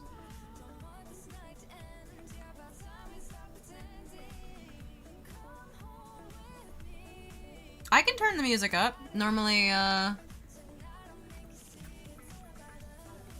we vibe into the music.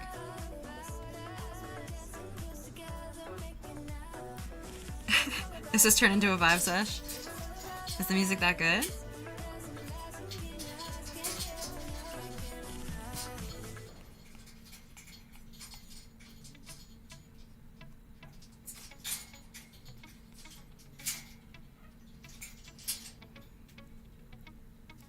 Emmy, do you want love and affection? Or you just want to play with your bells? You just want to play with your bells.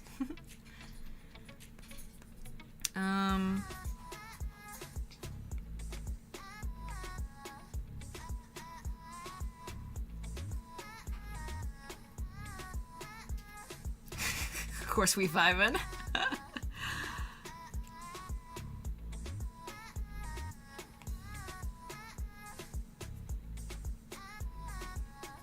And we can do the moon stuff. Because like this is also a crescent. And then we can do like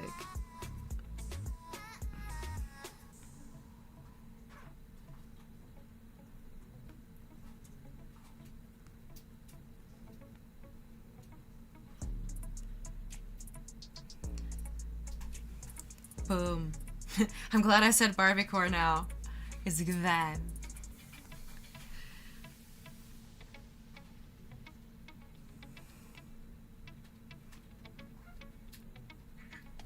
That's too bulbous.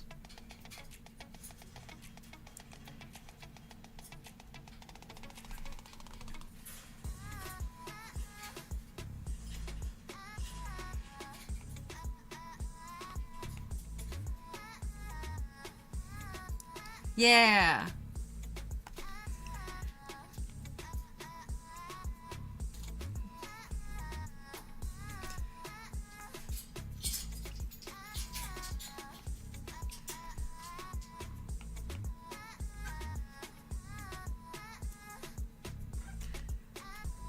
It is the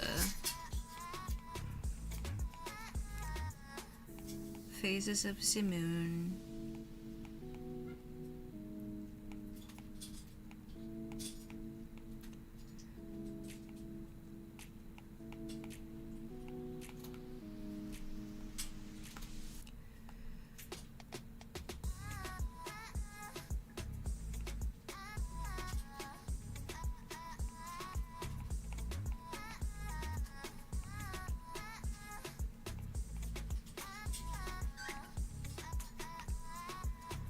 Crescent moon behind the throne going upwards like a horn. Ooh, I like that. Yeah, I like that. That'll be a good shape.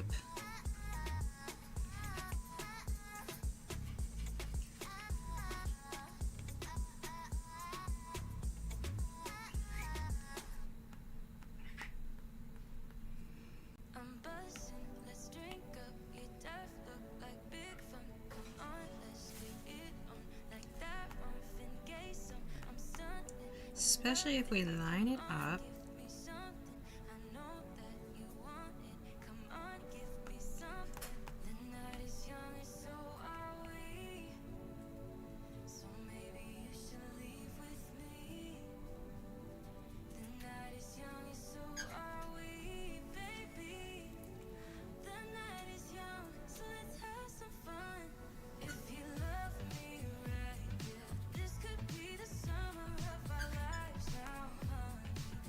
Make it smaller. Oh, the sun can shine as bright as it wants. The moon doesn't need to overcompensate.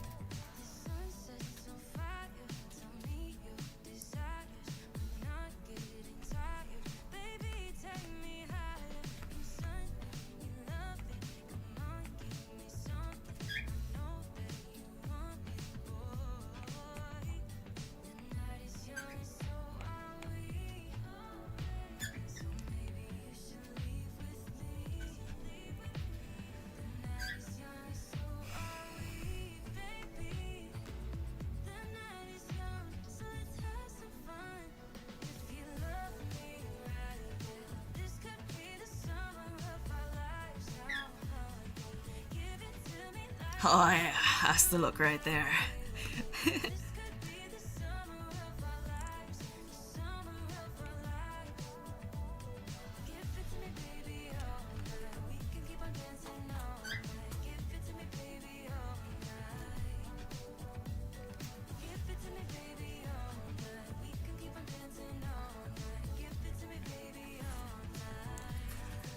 Let me see if I can.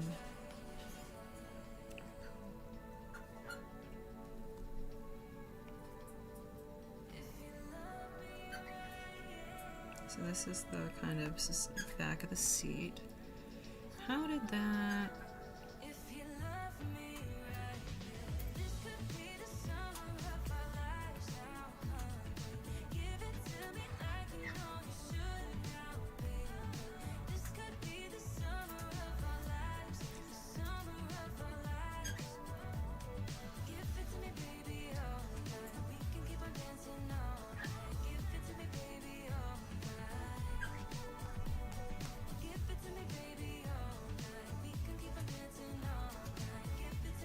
I wanna look at another moon, maybe.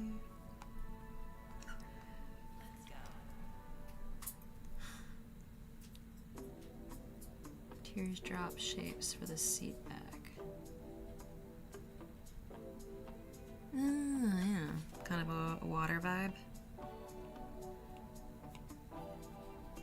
Are you thinking teardrop shape for like up or down? Like is the point of the teardrop pointing up or down?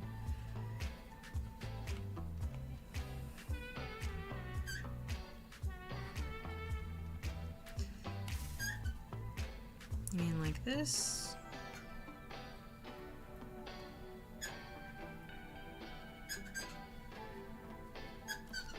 Point down. Also makes it kind of feel more like moonstone is typically cut either in a circle or kind of a teardroppy.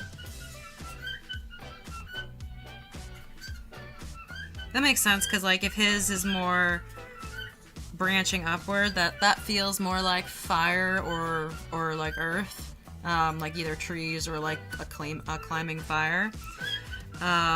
His looks like a tree that's on fire. His kind of does look like a tree that's on fire. The bird is vibing too. That is the song of "It is past my bedtime and you have not put the curtains on and the lights are on." No, it is not past your bedtime. It is not 8 o'clock yet. It's later in the year, so it gets dark earlier.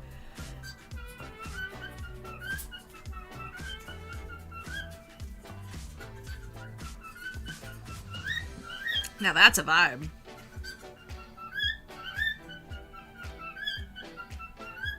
If the birds get annoying, let me know. I can put their curtain over and let them go to bed. I don't know how they come through on the microphone. But that's the cockatiels, so they're relatively tweety. So they're not super bad to listen to. They got them cute little tweets. He's having fun. Poor baby wants to go to sleep.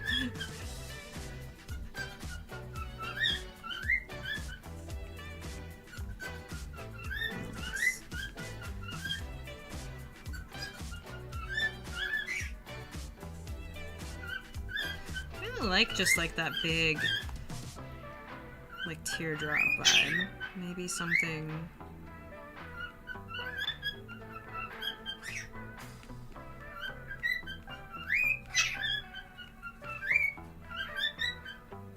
cut it into a smaller teardrop, just add texture but without taking it away.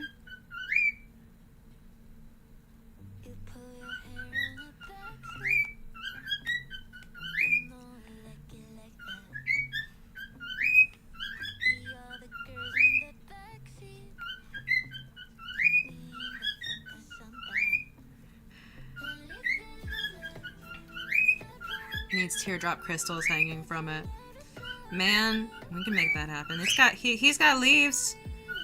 I can get like, hold on, let me put on a different layer.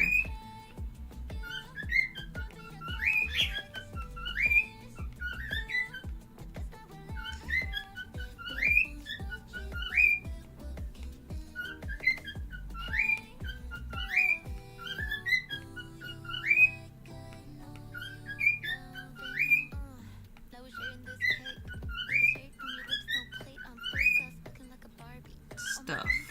Bird sounds like a squeaky hamster wheel. I'll put him to bed. Baby birds, are you ready for bed? Are you ready for bed? Are you ready for bed? Huh? You want to go to bed? You want to go to bed? You want to go to sleep? You want to go to sleep? Huh? You want to go to sleep? You want to go to sleep? You gonna sing me my good night song? Huh? You gonna sing me good night? Good night.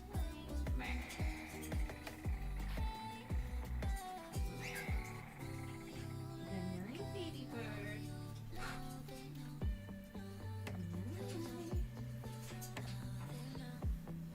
There we go. Birds are asleep. Birds are asleep.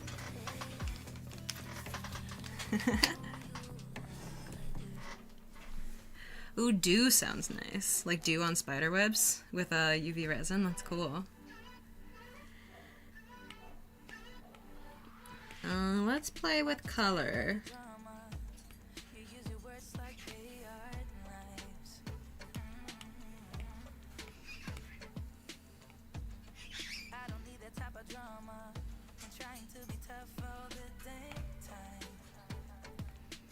Give it a base color. Mostly because I'm playing with paintbrushes and they don't go on super thick, so I like to have a base color that's just everything anyway, so that you don't get those streaks of white into something. We haven't really figured out the bottom. I just zoomed out.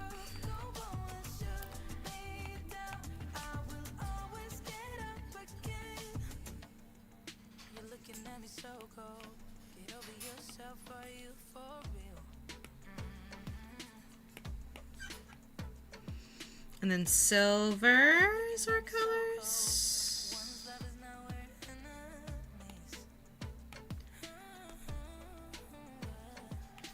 We're gonna be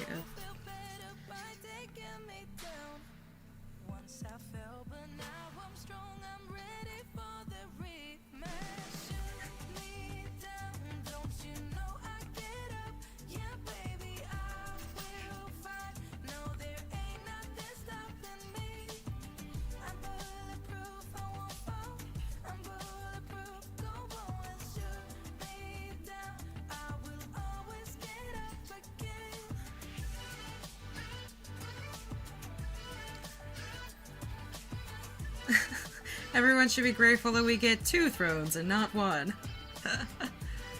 Living bird ownership vicariously through you. Yeah, you listen to the bird happy night songs.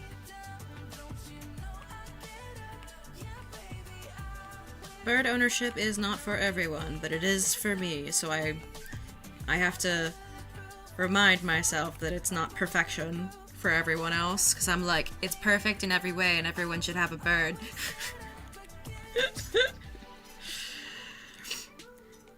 And I remind myself that not everyone is obsessed with birds the same way as me.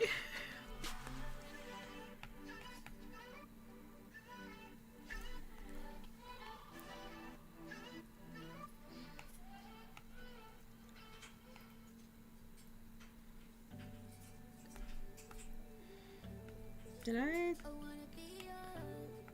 That's why. Uh-oh. Oh, I'll figure it out.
Do a teardrop shape and embed it in the middle of the teardrop.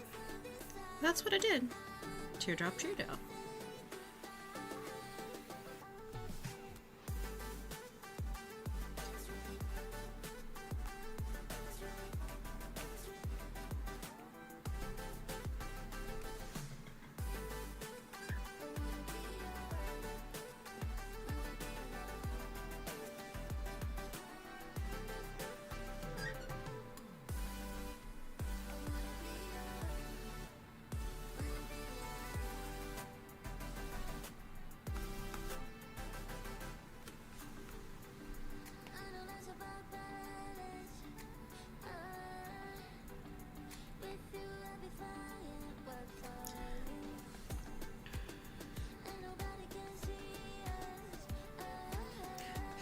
Disco Throne. Dendronia can tell you, I am the Disco Queen.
Oh.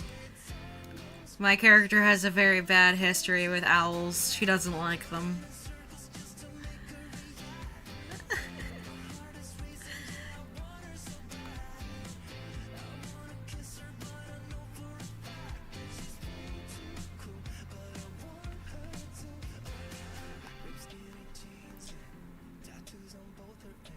I saw someone mention this being moonbeams on the back.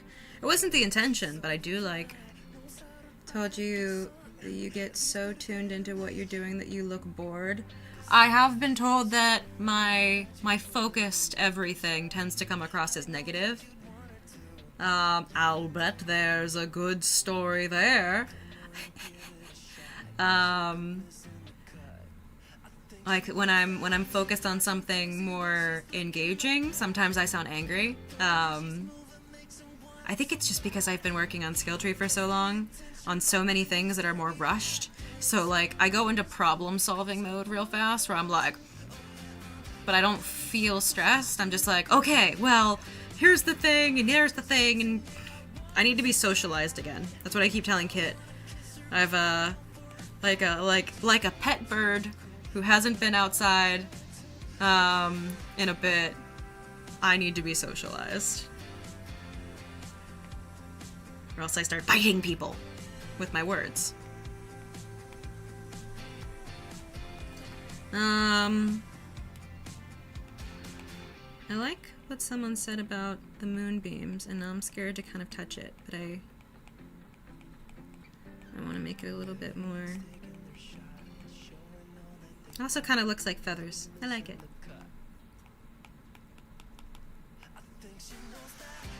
You socialized at work weekend just fine. Yay! I came across this human being. What it sounds like is you need a team of people to brainstorm with, like the chat. Is Gus like a bot? Just repeating weird flirty stuff? Or he's just very unoriginal.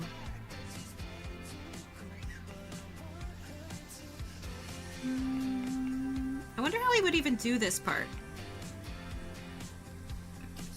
So if it's moonbeams, we could make it more... Bless your heart, Gus. Could make it more like actual beams, which will also go with a more like that elvish vibe. I'm kind of digging it.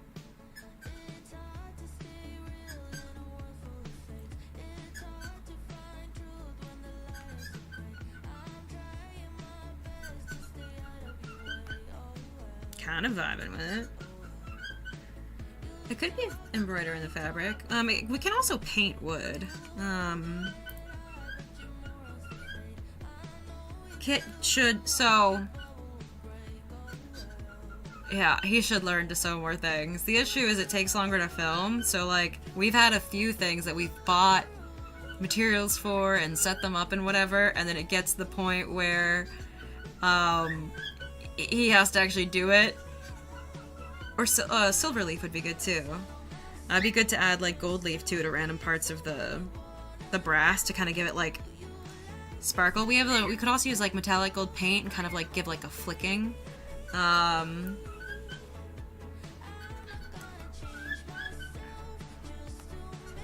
It does look very vampire-y. Like if it was red instead of purple, this would be a vampire throne.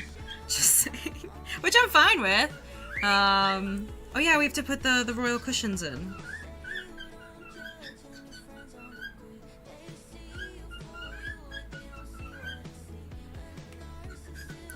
Can I steal his cushion? I'm lazy. Give.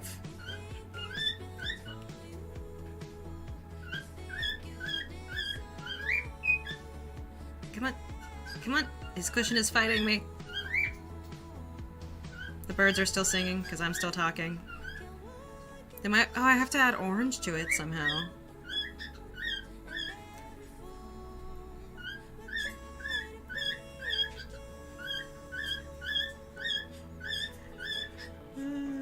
I should ban Gus, but it's so funny. It'd be nice to see him sew stuff too. It's a skill I always feel like I'm lacking, so I bully other people's to do it. The face of the moon in orange, maybe, yeah. It would be less drastic than the big. I mean, it could be like a blood moon kind of thing for the big moon at the top. I said orange, yeah. There's not many things that rhyme with orange, so I'm not sure what you thought you heard. Do you want free onions? What a weird question. You continue to delight and confuse us, Gus.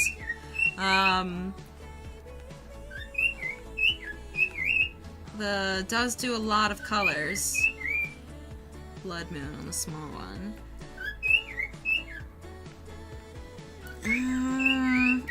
Oh, Gus. I don't know. That's why, like...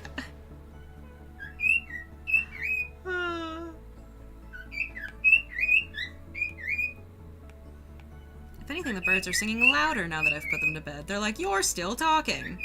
Well,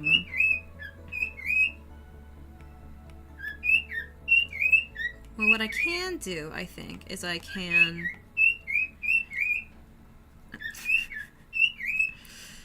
I can scrape it on here. Actually, let me make it a clipping mask.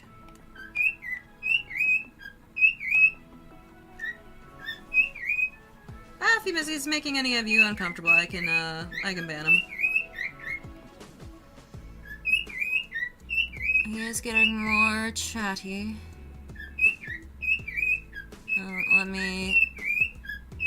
Let's scoot. Oh, we're at 214,000 subscribers. Man, it's been so busy recently. We still have to do our 200,000 subscriber celebration. Why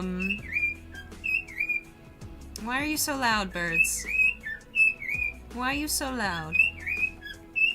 I don't know. Why are you so loud? Hold on. Please wait.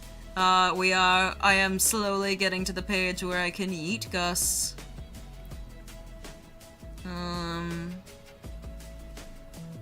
Man, it's so rare that I have to ban people. I can't even find it. Bring me to the live control room. There we go.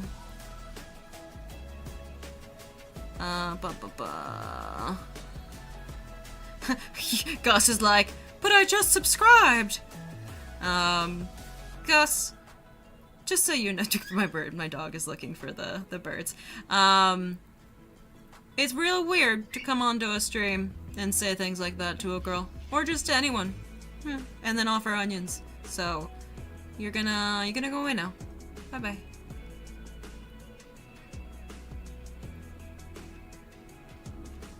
Orange, derange. Let's add some derangement. I mean, to be fair, when there's problem people, they typically, they tell you who they are real quick. So YouTube does this fun thing, by the way, where when you ban people, you don't actually ban them. it doesn't have a button for banning. It just has a button for hiding people. So I don't see them anymore. You don't see them anymore. But they get no notification that they have been basically hidden from the world, so they can scream into the void all they want.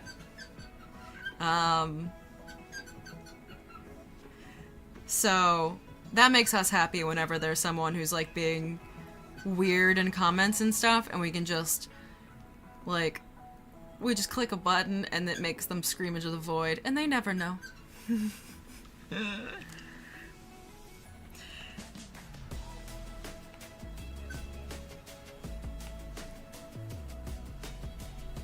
That's kind of cool.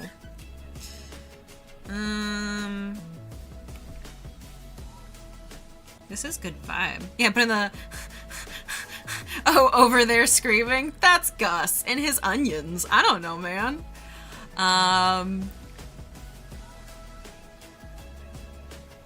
You think they'd have that in the chat box area? So they do. I just had to go into the YouTube version because I was reading your chats on the streaming software, which isn't technically logged in the way that lets me chat. I don't know. Yeah. Oh, he knows. I told him, but I just like the fact that YouTube generally doesn't tell anyone when they've been banned, and it doesn't stop them from posting or anything. They're just the only one that sees it. Yeah, there was a guy, I think he probably deleted all his previous comments because it hides all the comments when you do that. He just came in, started saying weird stuff. Getting some strong Halloween vibes. Yeah.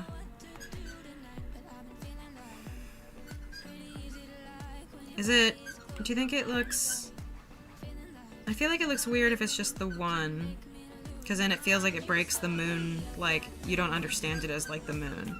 What about just the, what if it's more like reddish? Or yellowish? I don't know, man. How do you do that?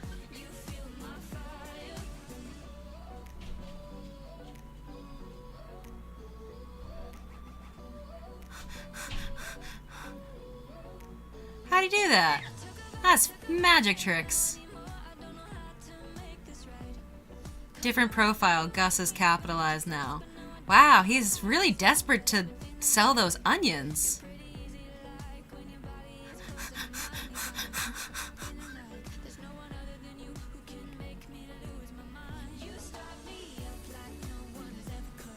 Gradient? It's when you have one color smoothly transition into another. It's like that. If I wanted to continue the gradient, I could go like here. That's a gradient. We need to know so.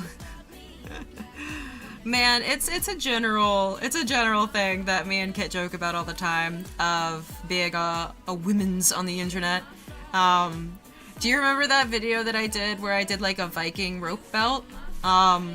I forgot to take pictures with a thumbnail, so I just took screenshots from the video and tried my best to make a thumbnail last minute because I remember it being really rushed. I had just flown back home and stuff and was trying to throw the video together.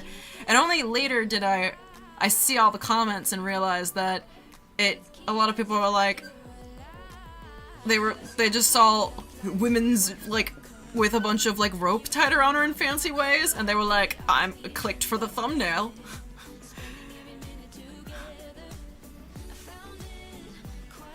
Getting back to the Eye of Sauron, yes. People are weird. I feel like there's that level of, I have thought about joining Skilltree, but I don't think that I'm at you all's level. You mean like joining our Discord? We have people of all levels. That's kind of what it's for, is to help people learn.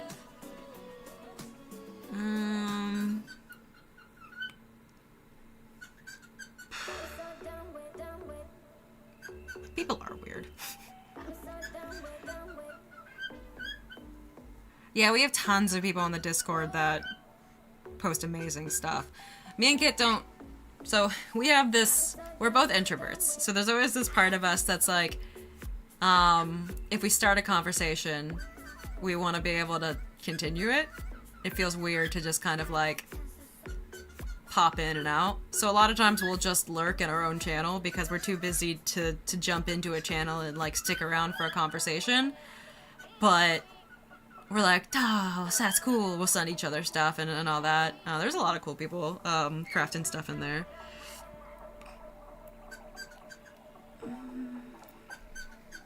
Maybe I can do this as orange.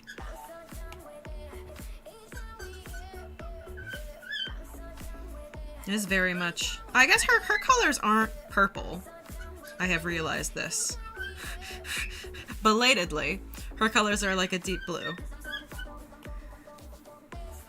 Which would pull her colors further away from just being his colors.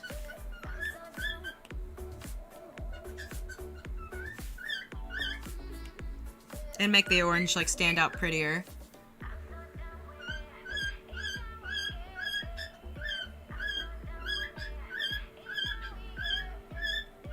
I love our Discord.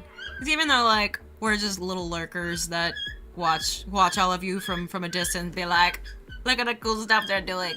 You guys are always like explaining stuff that like you help each other grow. And that's kind of like what we've always wanted for. Our community's just good in general. We talk about that all the time. Where I'm not sure if it's just because we tend to nip people in the bud when they're problematic, but also just like we try to be pretty open and real with people. So I feel like we invite a lot of people that vibe with that. But our community has always turned out like really good. I don't know, man. I'm bad at sentimentality. I always feel like I come across as like awkward and stilted. Kit's much better at expressing emotions. I need to be socialized. I used to be very good at expressing emotions. I used to be so good at the emotions. Ooh, that's nice. I used to emotion all the time. Now I sit in my cave and I wait for the day that I can go outside. This feels like it needs to be a little bit less that super deep blue. I do like the orange on the crescent.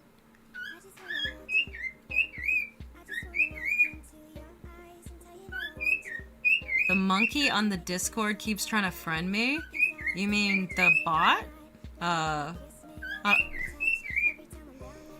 Who keeps trying to friend you? I don't think our bot should be doing that.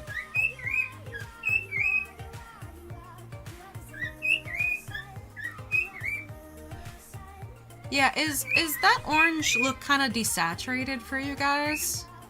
I can't tell if it's just my screen makes things look desaturated, or if it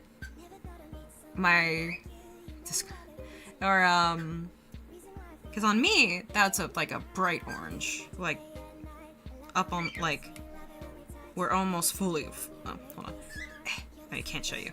We're almost fully on the saturation, so you can't even see where the little bubble is on the saturation thing is.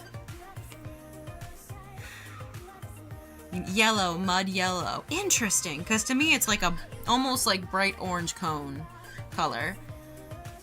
Interesting. So basically like it's either compressing it weirdly or I don't know, man, but for me it's bright orange. And also the blues, like I think just in general it seems to be cooling my colors. So it's taking them and making them cooler, so more toward the blues instead of the yellows. That's why the purple was less plum and more indigo. And then it also seems to be dulling them. I wonder if I can fix that, actually. Hold on.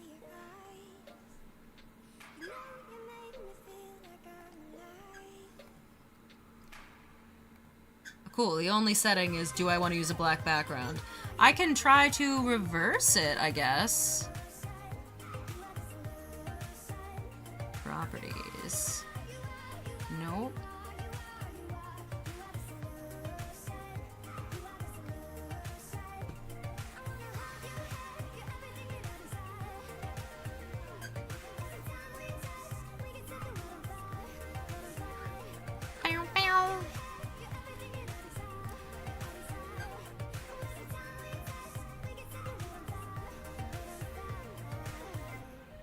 Try to make it more like what I see. Hue shift, will that? No, that's a full hue shift. I don't want a full hue shift. I don't know how to stop that. Ah! I don't know what it was originally.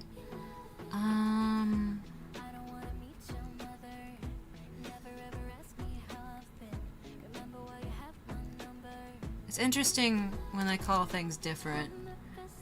I'm used to like... So it doesn't seem to give me... The saturation kind of fixes it, but it still leaves a little...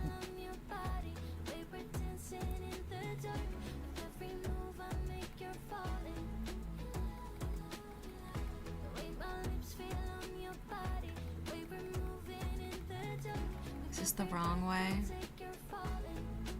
Yeah, that makes it more blue, and that makes it more this. Okay.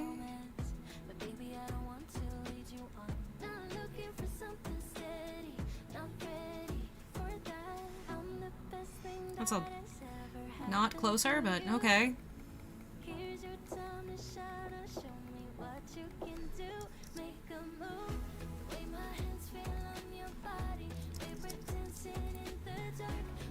I guess that's a little closer.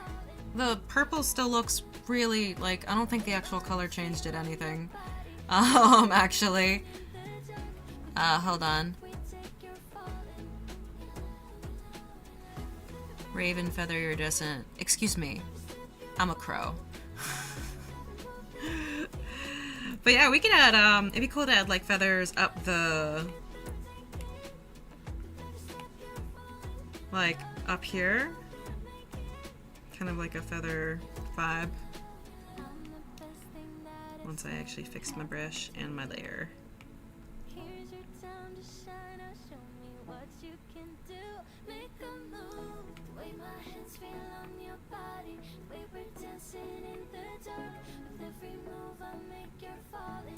Where is your murder?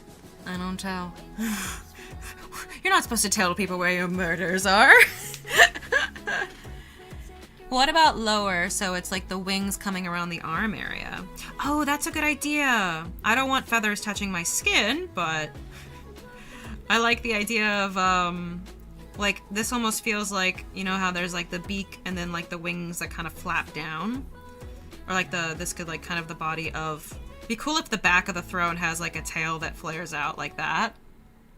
Cause this basically is the shape of a bird's chest and then the wings flapping down.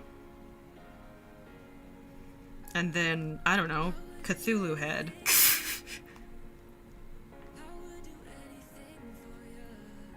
An attempted murder. I'm gonna leave that little scribble so that I keep that idea, but I like the idea of the...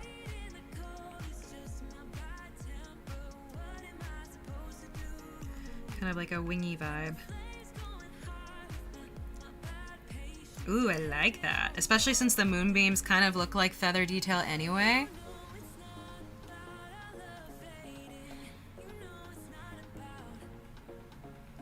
And then it just becomes like, it's bird, bird, bird, bird, and then it just goes like, like, you know, the like biblical angels that are all like 17 million eyes. Now I kind of want to go back to this one and like, you see how you can kind of see almost the shape of a fox face in here?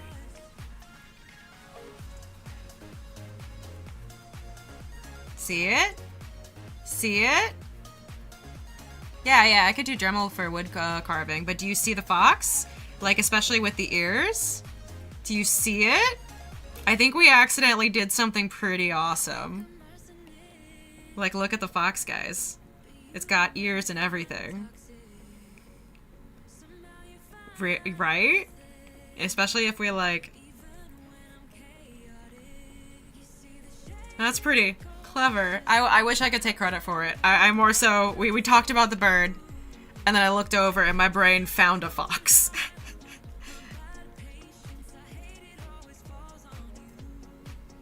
Be cool to, like, make this more this shape. Then it would match the other one. I don't know. I like that we accidentally put a fox in there. I think that's quite cool. I'm actually going to go into the design. Actually, I want to save it when I can move it back to the help people who run stuff. The foxes are orange, the color of the sun. It's all coming together. Yes, you're learning. Do I have to make my cushion orange? Because I made his. It's all coming together. Let me see about making. Ugh. So hard to make something bright from dark without making it weird.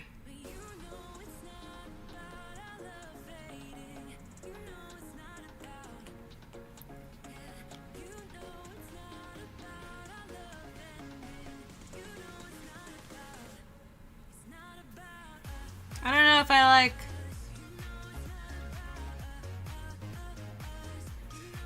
Yeah. I think the purple fits his, but the changing it from the blue just kind of...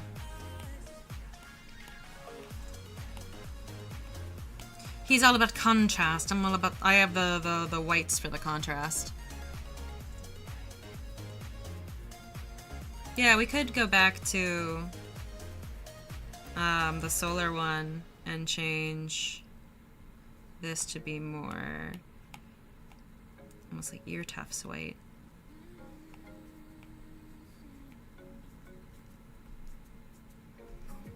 Kind of vibe. I have to make sure that the leaves don't cover our new fox face. And then also like the little dawn thing that we pulled. Oh, the dawn thing that we pulled out to the side ends up looking kind of like cheeks. This is how it all comes together.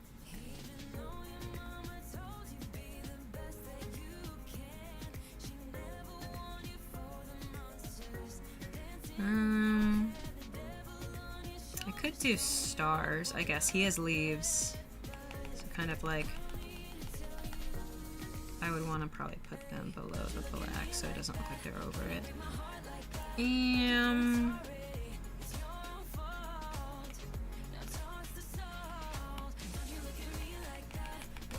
No? Bro, oh, it's locked. Duh.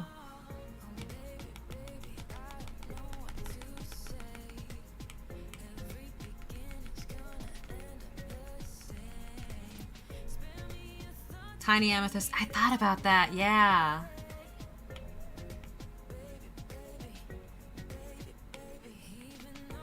I kind of want to change the way that the top of this is shaped so that it fits more of like a crow. Or like just add some sort of like circle shape here over the top of stuff so it looks like it's not just a crow body turning into moons. Oh, I'm on eraser. That's why I was not working.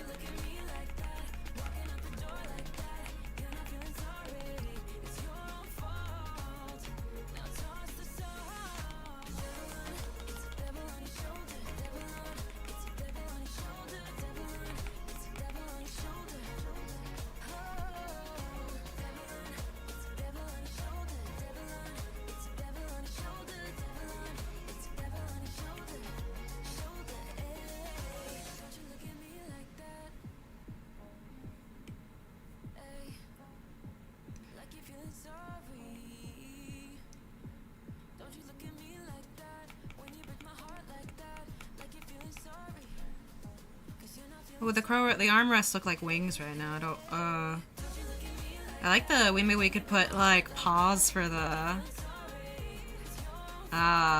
it's a horned winged beast.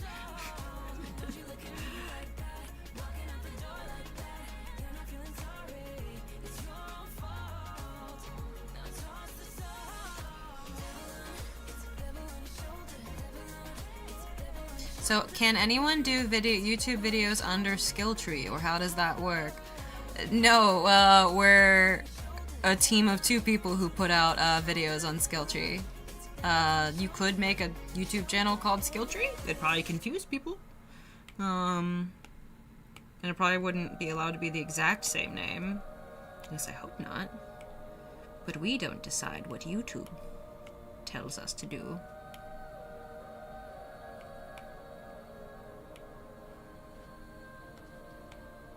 Where is this black line coming from? There it is. Ah, yeah, the bird claws. I like the talons. I like that. Or like, do we put them on the...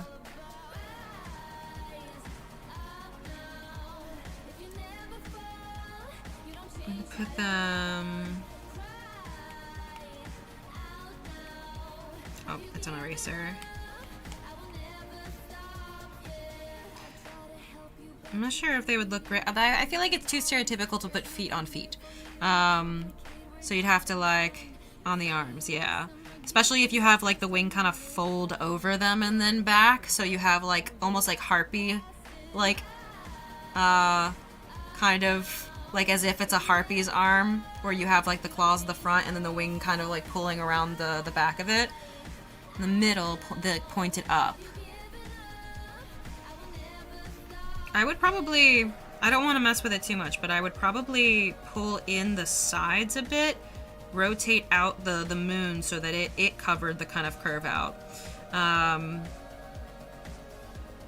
Yeah, I would just play with the top to see if I could, Charging Winds podcast, I think you're more asking about collaborations. Oh, yeah, for, I don't know, do you... It didn't sound like you work on YouTube super often. Where do you tend to host your podcast?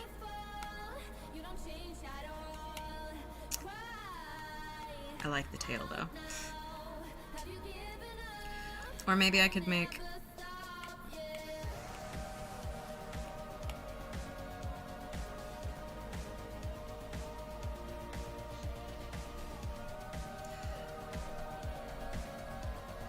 Like, the full moon for this one is gonna technically just be another... Like, that looks cool. Because, like, we already have a full moon, so if we replace this one with another teardrop kind of vibe... But then it's technically the head of the crow.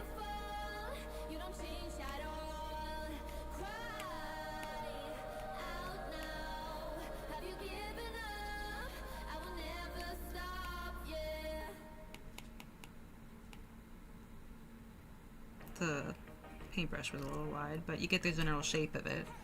And then we could try to work it in so that it's like not so blatant, but instead is like the curve of the moon there. And maybe we have two full moons now. I feel like that's getting too obvious. We could do kind of like the beak shape.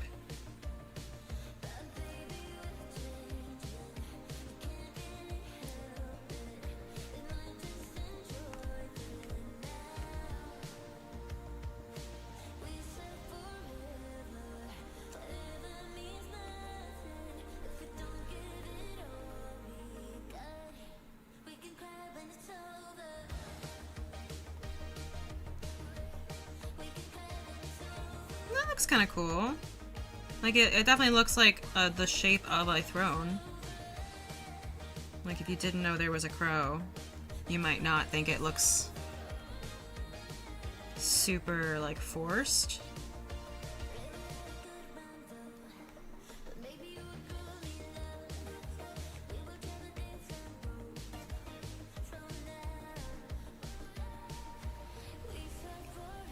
So kind of like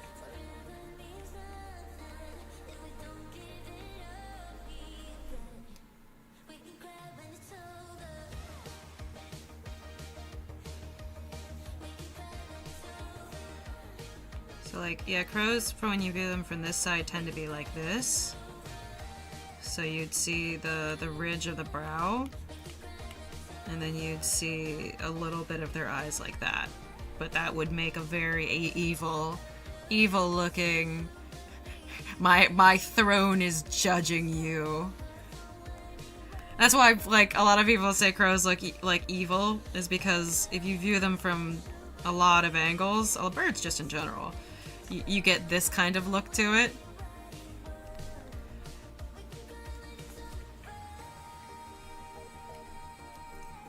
Thrones judge you. My throne is here to judge you. I'm gonna do like a white moon here.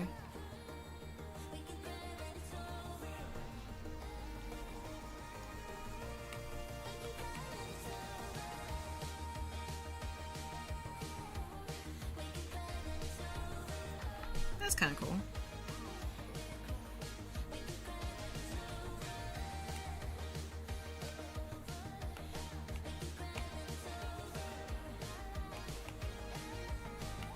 Am I underneath it? Yeah.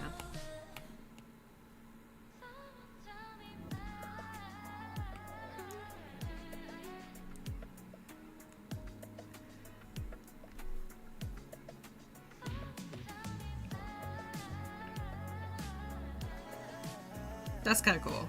I like that. I like that we accidentally made like a fox and crow in the actual thrones. This is blue. I'll make it black. Is this on a different layer? Yeah. I just want it to. Actually, I bet I can just move over the drawing guide. Just for. It won't be perfect. Yeah, I got it pretty good.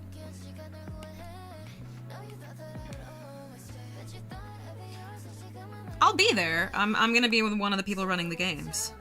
I'm playing an NPC.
Look at that fox.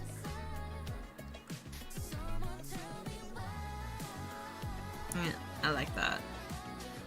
It's a little bit heavy-handed right now, but I feel like, especially when you like weave in more fine detail and like subtleties and stuff, that we could work in something that feels like a tail, like wrapped around the throne for him. How? Yeah, it's definitely an experience. I feel like sometimes the fact that it is such a trip makes it feel like a lot more of an experience, because it feels like this whole big thing. I like.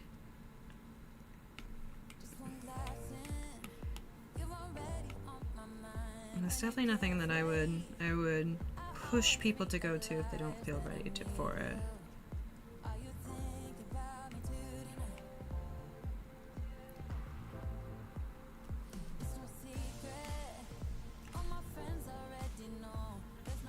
Put the crescent moon back to white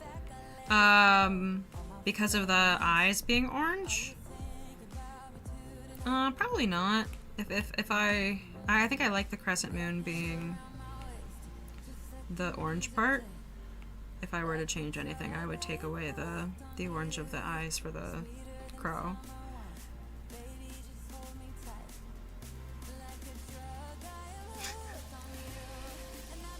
Yeah, we didn't get to do so much of a Conquest video. We did a live stream with some of the people that went.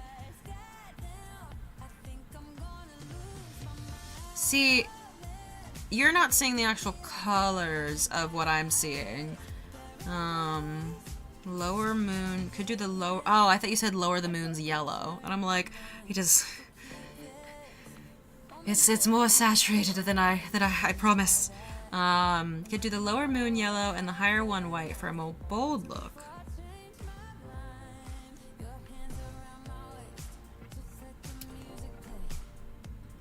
Like, you mean this is the lower one? I don't know. I like the interesting shape that it gives for the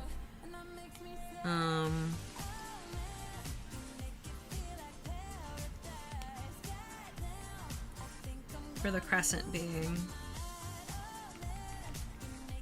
Clean this up.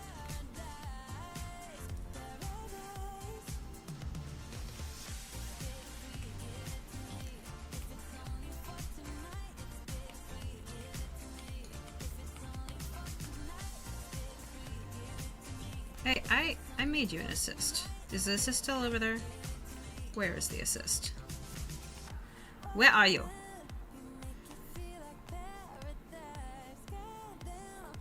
I hate I'm gonna do that with my chunky fingers.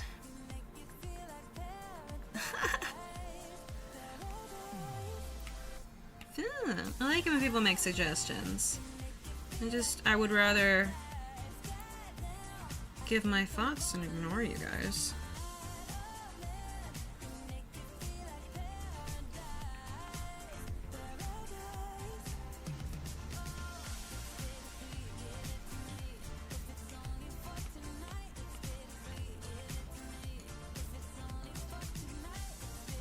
Okay, we're almost done. And then once we're done, we can all go to sleep like healthy human beings that we pretend that we are sometimes.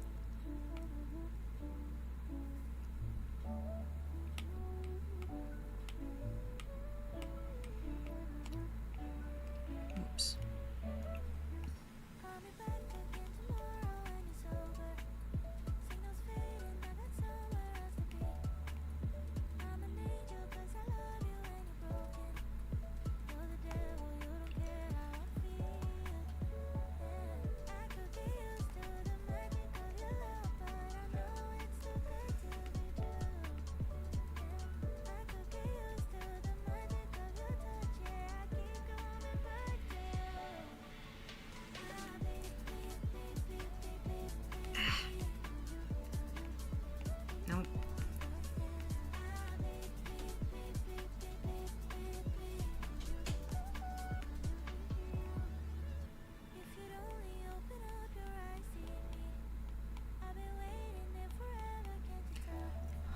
Sleep? What's that?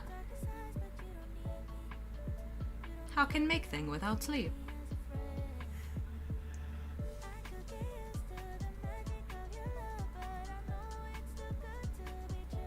Found the flags?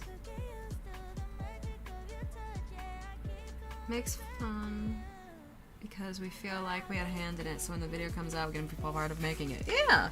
You guys have had a hand in it. Most of the ideas, especially for the Lunar Throne, have been from your guys' side of things, which is good, because I might have spent all my creativity on the solar one, which was mostly just doodling random shapes, and then every once in a while someone will be like, that looks cool, and I'll be like, yeah?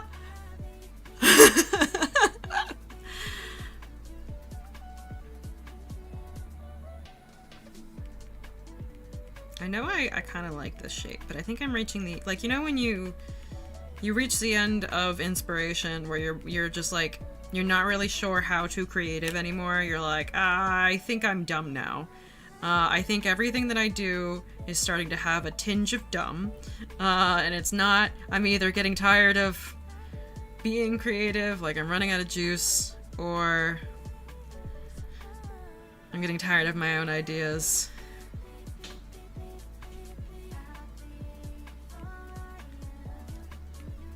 Actually, I can pull this down.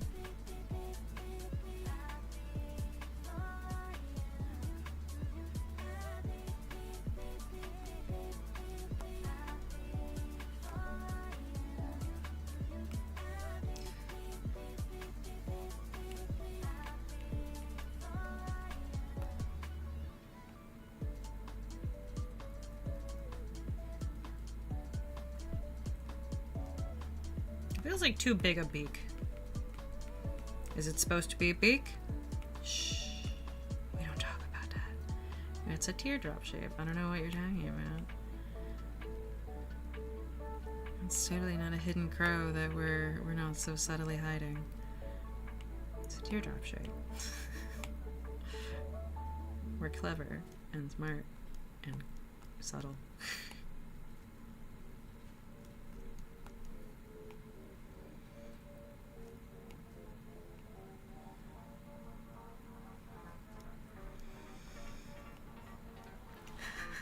Kit will be joining us tomorrow, yeah. I find that for the design live stream, I don't design anything when he's here because it turns into a Q&A because he gets so excited to talk to people that I'm like, what do you think of this? And he's like, this person said totally unrelated thing. And I'm like, uh-huh. He gets so golden retriever happy whenever we interact with people that sometimes it's very cute. Almost gave up on the gators I was making for my next Mando build. Glad I didn't. I'm glad you didn't too. I'm excited to see the Mando build. I've been trying to convince Kit that he would look good in a like a Mandalorian cosplay. I think it's just a really cool cut of armor. A lot of the different styles. I've also been trying to convince him to do a singing channel. Because I'm not sure if you know this about either of us. I'm like, I am a theater kid. I grew up performing singing and stuff. And he's actually a really good singer. He's just very shy. About his singing. So but we've both been taking singing lessons from the same singing instructor. And we really like him. And it's made us both like feel much more confident about our singing. It just looks like a crow wearing a muzzle.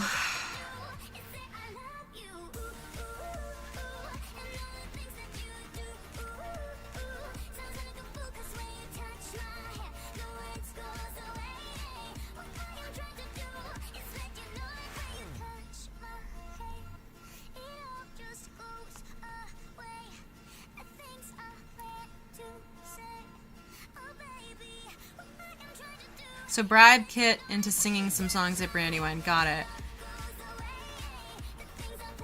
Yeah, Kit is actually, like, both of us are actually hard introvert. Like, we grew up as, like, the hard shy kids. I feel like a lot of times the people that are able to be super outgoing nowadays is because something broke in them when they were younger and super shy, and suddenly, like, they're like, you know what? Fine. I will just say these things and talk to people and act confident. But we are still our little shy selves on the inside. Ironically, so I run a business with a guy called Kit.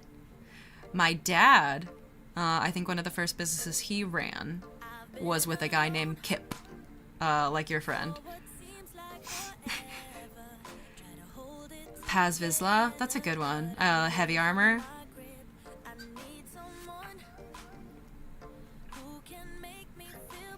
Maybe we go with this shape and just kind of like almost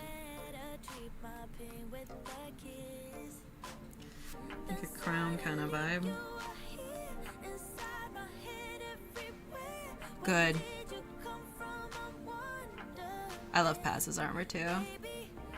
I like how they did the female armor in the series.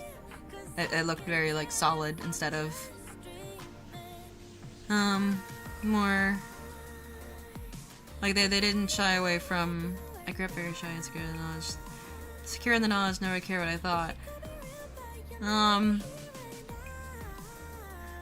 Going just the chest and diaphragm.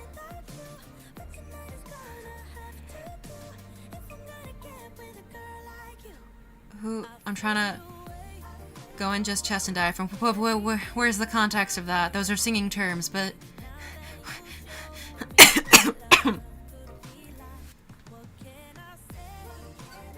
I mean, and if you convince yourself that no one cares what you think, then no one's gonna ever convince you otherwise. Typically the things we say are about ourselves are the things that end up true.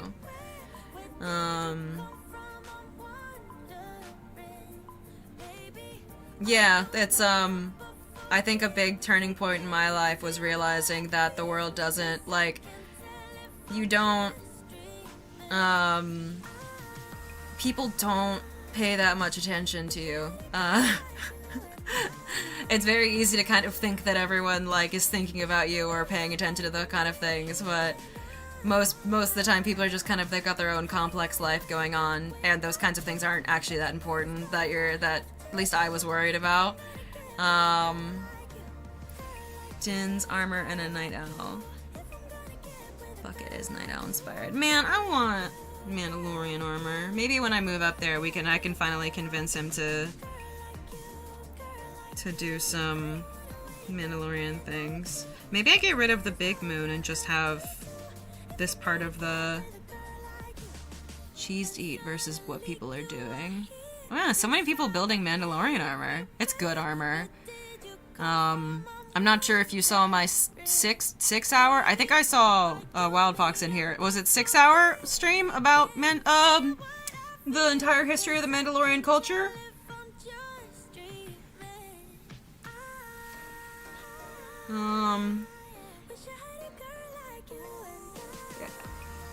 Yeah, I know that is true. I keep telling people I'm awesome. Yeah, honestly, so don't get me started on psychology. It's what I actually studied, so I feel like it was longer. Maybe it was like 6 hours to 8 hours. It was something.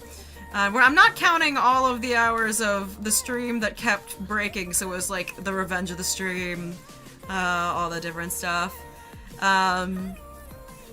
So psychologically, genuinely, the way that you talk about yourself will change the way that that your brain perceives yourself. So if you say stuff like, it's why there's that saying of like fake it till you make it. And the same goes for emotional shit. So like if I used to go, I heard it was on a D&D live stream, and it's like, it was a barbarian, and she was playing like a wild elf, and because like the whole culture was more like a raiding, the villages were like really suspicious of her as a wild elf, because they'd been attacked by them all the time. She's like, why don't they like me? I'm a fucking delight. And for some reason that just stuck with me, so that like every time that I noticed myself like being charming to other people in any way, like if I made them smile or laugh, I would just walk away from that conversation going, I'm a fucking delight. And it genuinely, it changes the way that you kind of feel about yourself. And if you project an attitude that people aren't going to care about what you say and what you do, then typically that ends up being what happens, because you teach people how to treat you.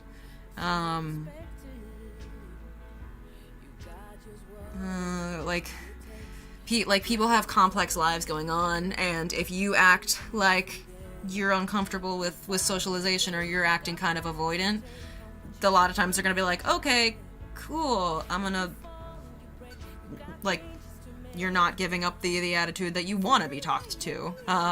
It comes across kind of avoidant.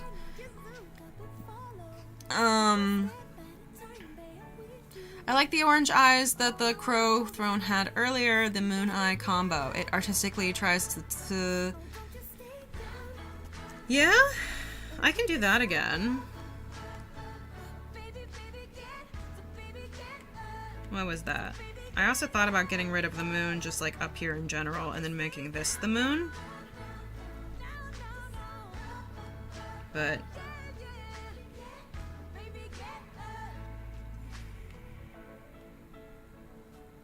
what did I do with it? It was like, it would have been like this.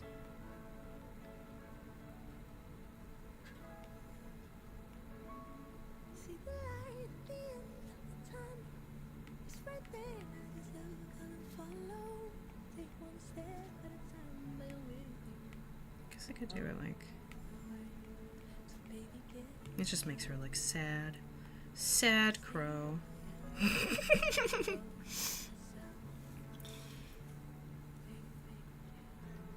She's so sad. Sad crow.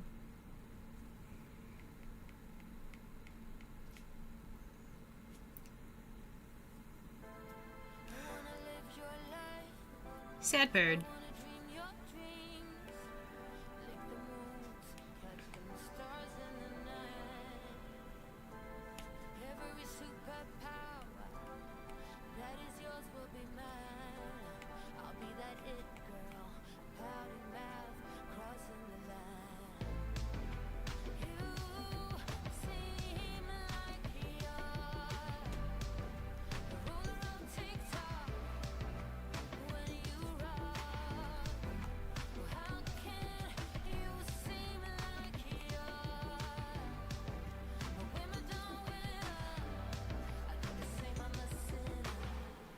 Sad bird.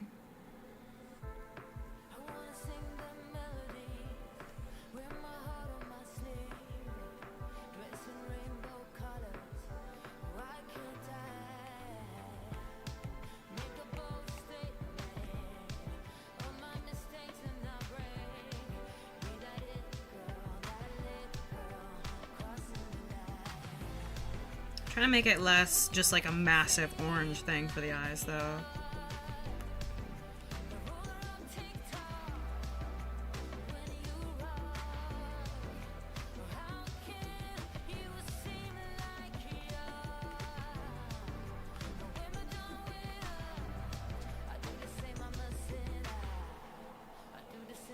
And that just sounds like they're not a friend.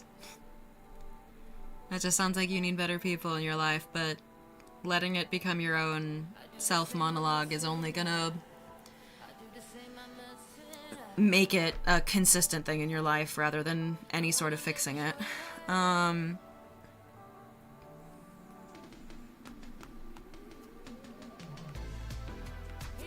Maybe if I drag it lower.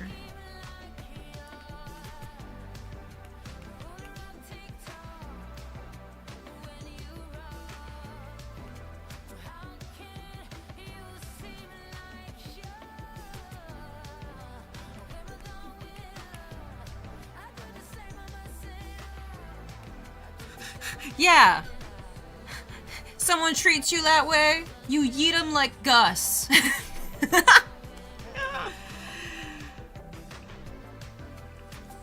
Everyone. Someone treats you in a way that makes you feel like uncomfortable like Gus made you feel uncomfortable. You yeet him like Gus. You let him scream into the void. People like that aren't worth the energy of keeping them around. And there is plenty of other people that you can spend your energy on. And plenty of other places. I like that. That feels less like a giant... Oh yeah, we yeeted a guy named Gus who was in the chat. He was being weird.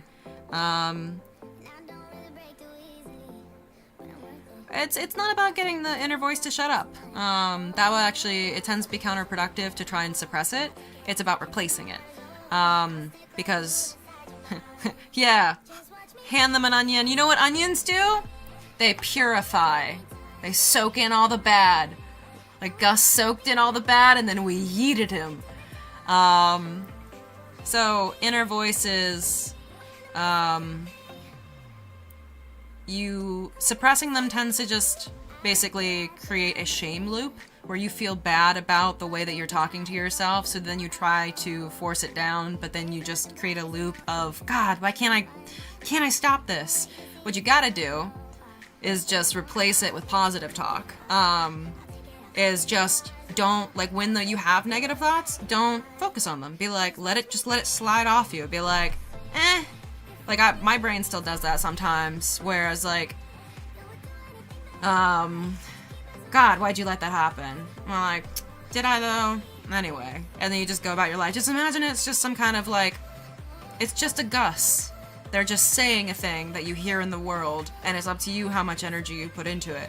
But the more that you start to surround yourself with people who are not Gus-like, the more that you get more positive talk in your life. And that's, you are your own relationship with your own brain. your consciousness and your subconscious kind of processes in your brain are different. Your brain is always listening to you for cues of how it should act and think about things. So when you're telling it that you're not worth other people's time, it's like, cool, taking notes. You're teaching yourself how to feel. A lot of confidence is just people that it comes from it tends to be life experience. You get out and you prove to yourself that you can do things. A lot of people tend to be anxious about things that, like, they let it freeze them in place. Fear is a thing that will always consume you if you let it. It's meant to make you stop and think about what you're doing, but some people use it. There's a really good metaphor. It's technically about depression, but it's good for any kind of negative emotion, because emotions all have a purpose. They're all, like, useful to have. But every emotion and every feeling can be indulged in excess. And it's all self-protective. Like, you protect yourself from rejection by telling yourself preemptively that no one wants to give you attention. That way, when you go to talk to people, like, you set yourself up so that it doesn't hurt. That's a self-protective thing. No one's brain does things just to hurt itself. It's always set up as a protective of the ego. Or you've taught it as a coping mechanism. Because it's easier to swallow if it's not I have self-worth and they're rejecting me, so therefore they're rejecting who I am. It's like, no, like, I'm just a kind of person that I fade into the background. They would have rejected me one way or another. Soup. I was talking about building confidence. Interaction helps build confidence most of the times. Yeah, you never grow if you don't do. The saying I was gonna say, that's it. So the saying, it's technically about depression, but it's basically about how people, they kind of get stuck in negative emotions because it protects them. And it's called, depression is like a fur coat.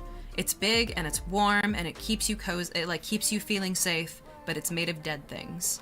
And it weighs you down.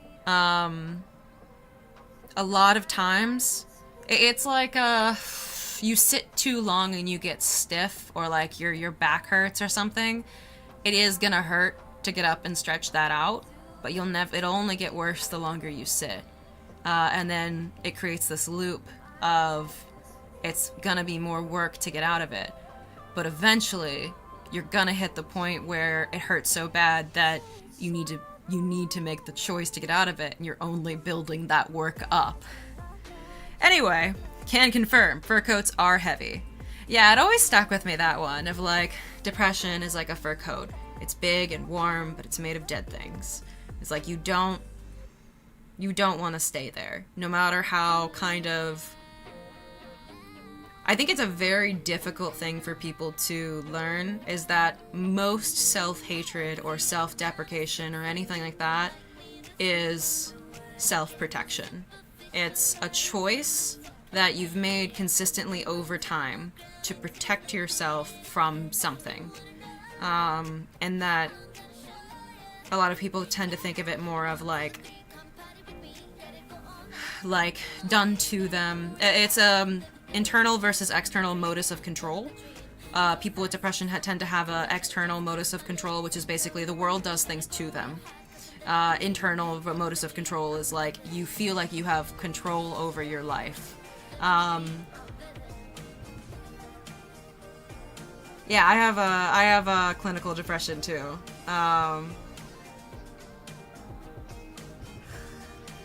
It's clinical depression's interesting because there's like behavioral depression and clinical depression doesn't it doesn't care what's actually going on in your life. You just wake up one day, you're like, I feel bad. And it almost feels kind of like how hormones for a period feels, where it feels like, this doesn't feel normal. Like, it feels like I've had emotion injected into me, and it doesn't feel like the normal reaction to stuff, and I just feel bad. You just kind of have to learn to, like women do with hormone periods, is like, you learn to recognize it, and you do something more active that day, or you take a nap. Depends on how your nervous system reacts.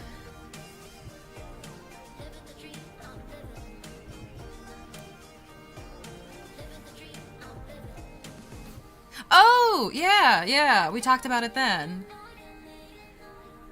Sorry, I warned you guys not to get me on psychology. It's basically like asking me about world building. That's the thing I actually went to college for.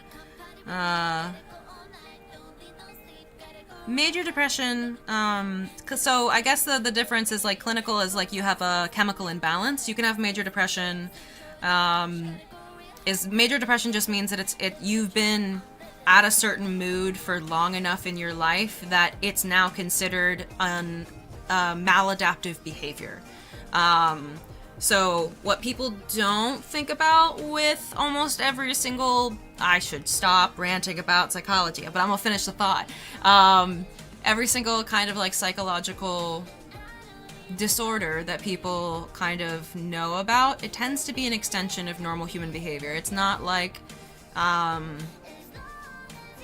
physical sicknesses a lot of times, where you get sick and something happens and you have certain symptoms and there's certain treatment. Instead, there's a kind of spectrum of behavior where your brain overdeveloped or underdeveloped in a certain way, or you have an imbalance in a chemical, but it's so complex that we just have broad spectrums. We like have a broad spectrums of kind of the brackets of what is that diagnosis. So, like, this is a gross simplification, by the way. This is not me trying to teach you science of it, but it's the most, like, easy way that I've got people to understand the kind of concept of it. So, when people think of OCD, they've actually had to add a new term, like OCD tendencies, because of how miscommunicated OCD became for people. OCD does not mean that you're anal. It does not mean that you're particular or that you like things a certain way. OCD is a delusional disorder that I have to keep checking the chat, because if someone says they're uncomfortable with this, I don't want to keep talking about it. But OCD is a delusional disorder, which basically means you're obsessive compulsive disorder, where our brains are geared toward habit recognition. And sometimes there's that spectrum of your brain overdevelops pattern recognition to the point where you went to go visit your mom. You stepped out of the house. Ah, shit, you forgot your keys. You turned around. Oh. Let me...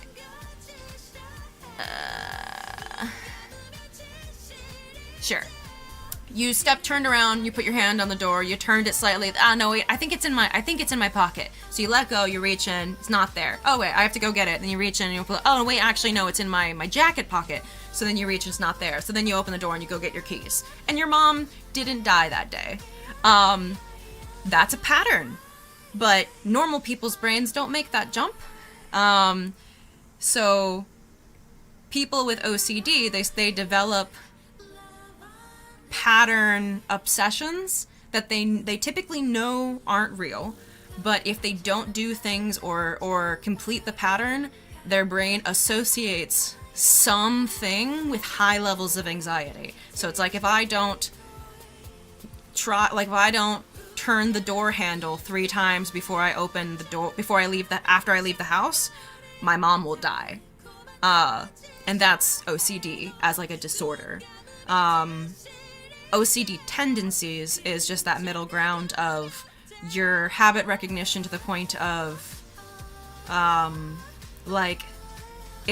that's where you get the people that are like anal, but like, to be considered an actual disorder or the tendencies, you have to have it to the point where it is genuinely disrupt. Like because of my, I developed a general anxiety disorder. So I stopped being able to like eat, or like my nervous system basically like completely disrupted my digestion. Like I felt drugged all the time. I didn't feel anxious. I felt like almost like halfway in that black and white stage of like you're panicking all like for 2 years, and I didn't even realize how bad it was until after. But I had to be partially hospitalized as part of that, and I got to kind of experience a lot of other people with disorders, and you realize there is a big difference between people who have like the kind of more like I wouldn't say normal, but like day-to-day disorders, and then like when you get to the point that like you are like you have like I have a anxiety disorder. If I don't take my medicine, I stop being able to eat. If I do take my medicine, and the music stopped, it made it so much more dramatic. Like if I let myself get stressed, it'll like almost drug me. Like I took sleeping medication, it'll make me feel like I'm like shutting down because my vagus nerve is overreacting to eating. I guess let's just go back to the beginning of Barbiecore. Like it's disorders they're a lot. Like I'll have vegetative symptoms a lot for my clinical depression, where it's basically like no reason, or like slight triggers. Like I can get the wrong, like someone could have gotten me something wrong for Christmas that doesn't mean very much to me, but I'll suddenly struggle to breathe. It'll feel like my blood's full of tar. Like it genuinely is difficult to talk. That kind of like what people would call like vegetative symptoms of people like laying in bed and like staring at a wall. And that's typically like when you get to the point of like there's something uneven in your body that's not quite working. So even if I change my behavior, it helps a lot. Behavioral psychology is tends to be the most scientifically proven is helpful, which is that basically like change your behavior and you will change your brain chemistry and chemistry enough that a lot of times even people with severe disorders can like function with medication and making sure that they control their behavior. I saw a lot of people asking about ADHD. Yeah, CBT is a type of behavioral psychology. ADHD, yeah, I can kind of explain ADHD. ADHD is actually a combination of two different, I love the like anime happy music behind while I'm like, let me tell you about, like, I feel like I should have like a glass of whiskey and like a library behind me, and then people just ask me psychology questions, which I'm not super qualified to answer, but like, I went to a graduate college, but as an undergrad, but like, it was basically a graduate college that was pretending to have an undergrad program, which just meant that like, I got a psychology undergrad, but all of my professors were like graduate professors, and they were like really active in their field and teaching these like really deep things about psychology. I got out of it and I talked to other psychology majors and I'm like, did you ever learn about this? They're like, no, not at all. And I feel bad because like there's so much interesting stuff going in psychology. Man, I could just like, there's a cell that I could ping with a certain frequency, and I could teach a mouse to blink at the sound of a tone without ever like training them to do that with it's really cool. But for ADHD, you've got the limbic system and the frontal lobe. Oh, and then also the major, what is it called? There is a neural pathway in your brain that basically is responsible for your inner world, like your inner thoughts, your, like whenever you retreat into, like, your thinking and like imagining things and stuff.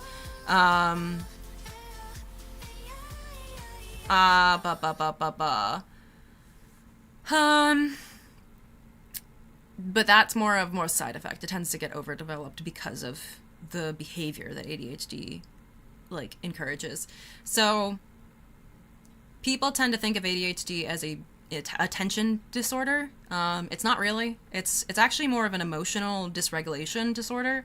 It's just that attention tends to be what got attention first. So it's one of the more known symptoms. So your limbic system controls your emotions. It's basically the part of your brain that regulates emotional response. But it doesn't care about like context and stuff. So it's just like emotion. That's where the frontal lobe comes in. The frontal lobe is like, this is too much emotion. For like this reaction or something. And that tends to happen subconsciously. You don't know your frontal lobe is like moderating your emotional reaction.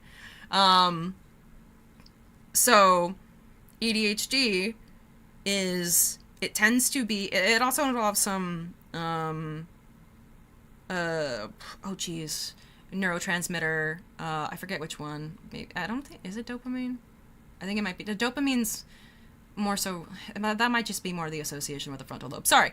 The frontal lobe, basically, in ADHD, you'll have the two different, like the inattentive or the overactive. And that's basically the difference between the frontal lobe and the limbic system being underdeveloped.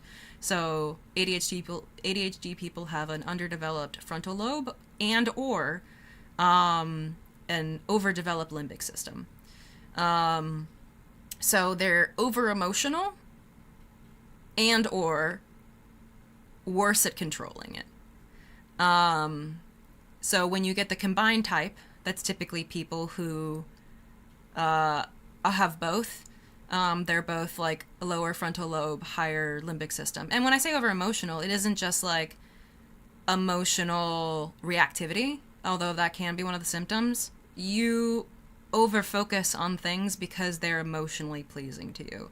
And you can't change it to something that you don't want to focus on because you don't have control over your subconscious emotional, like, motivations. You can't bring yourself to be motivated about something because that's what the frontal lobe does. It tells you that this is an important thing that you need to focus on, but you can't bring yourself to care, and when you try to force it, it makes you anxious.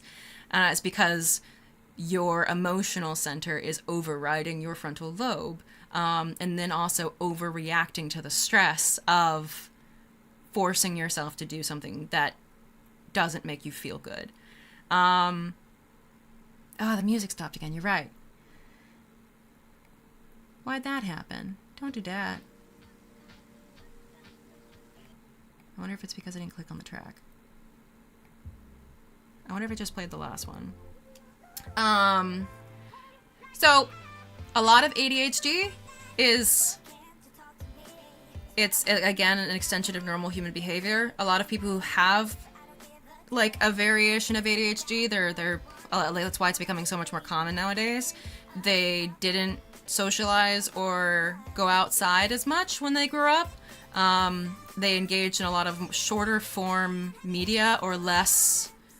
Like, basically, they overdeveloped their emotional centers and they underdeveloped their frontal lobes, based on more just, like, the kind of life that people live nowadays. It's faster paced, there's a lot of stuff going on, there's a lot of emotional, like, all of this going on. I heard the music stop, I just wanted to finish my thought. I do have ADHD. I honestly think that I don't necessarily have so ADHD also tends to be the most, like, not the most. You tend to get other things when you have it, and I think it's just because of the lack of emotional control. You throw the rest of your systems out of balance, and I think that's where the depression and anxiety and shit comes from. Because I tend to have the emotional overreactivity, and I don't think the emotions, they just happen very physically. So like, and it's normally just like an overreaction of negative emotions, or like I'll get so excited I'll go smooth brain. Like I need someone to be my keeper, because if I get excited about a thing, I'll stop being able to think about consequence. Like I get drunk on excitement or like happiness or something. And it genuinely feels like a different state of mind until I'm snapped out of it.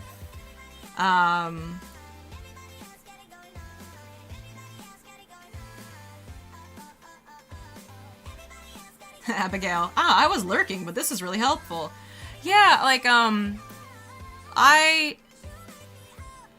always get pulled into it because I really enjoy talking about it, because, like, I feel like this is a side of this topic that is very sensitive to talk about, because there's a lot of people that identify their identities with their mental health issues. And if you talk about them in a way that implies that they have control over them when a lot of their life has been dictated by them, sometimes it causes a very negative reaction. So it's like I love talking to people about this and answering questions and kind of like spreading the knowledge and all that. But there's always like that part of me that's like watching the chat, waiting for someone to have a bad reaction and be like, anyway, let's move to a different topic. Vibe music and psychology. I feel like anyone who stays long enough in streams only with me or conversations with me, I'm eventually going to talk about world building or psychology. I'm basically like a puppy that never gets let outside. So you, an overactive imagination and daydream all day, is specifically an overdeveloped, it's a mode network? What is it called? Mode network brain. Default node network. Mode network. So a default mode network is basically the neural network in your brain that is your inner world. It tends to get overdeveloped with people who have any sort of mental issues because they withdraw from the world.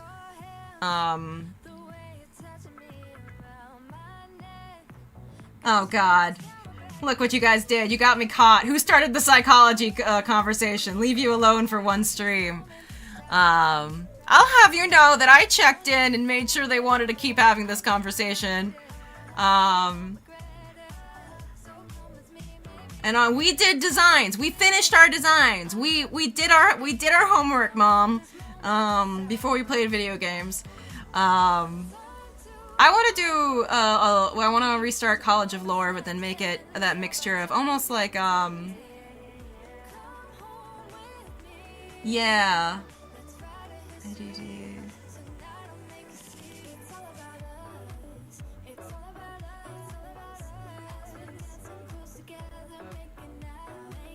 We're enjoying this. In Maddie's defense, though, let her cook. Wild Fox is like, you gotta know this is gonna happen at some point. Like I said, I'm basically a puppy that doesn't get let outside nowadays. That's what I mean by I need to be socialized, is I need, like, social interaction at a regular basis that isn't just work, so that I can get all this out of my system, and I'm not just like, immediately someone says something that I enjoy, I'm like, you want me to talk to you about it? I have so much I've been wanting to say. Says the man who keeps bringing up the fact that I talked the entire drive back from the Boston airport about the Mandalorian culture.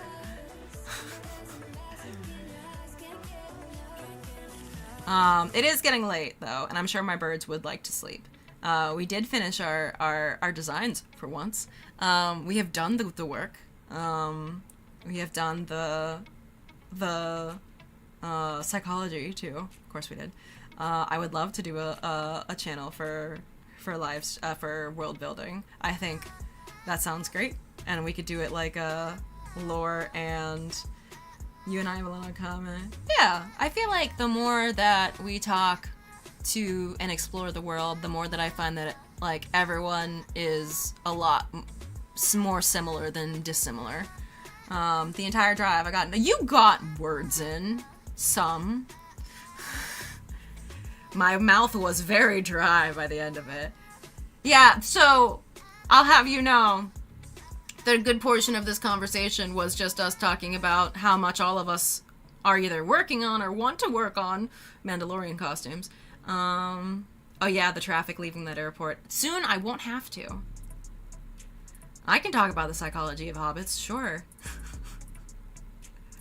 I think it goes back to one of the core cravings of industrial societies, which is for simplicity and belonging.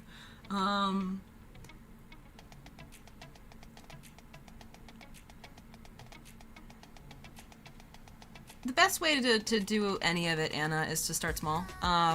Even just like changing the ways that you talk to yourself, or just like, even if it feels dumb. Like, it always felt silly in the beginning when I was like, I'm a fucking delight. It felt like I was lying to myself. But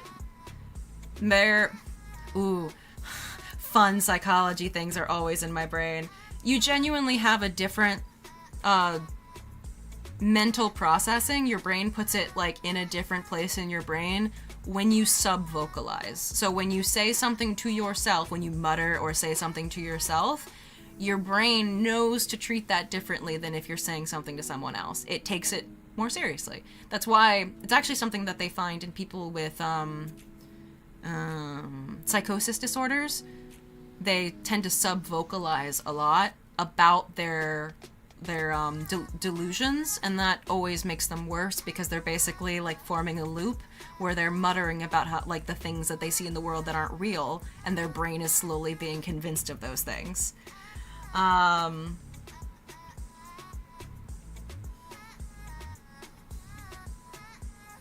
Silent Kit is a strange and hard to imagine thing. Man, he's actually he's pretty chill. I tend to be definitely the much more energetic and verbal of the two of us. He's more of the like vibe with a smile in the sun kind of guy, and I'm the like manic pixie, like running around doing stuff.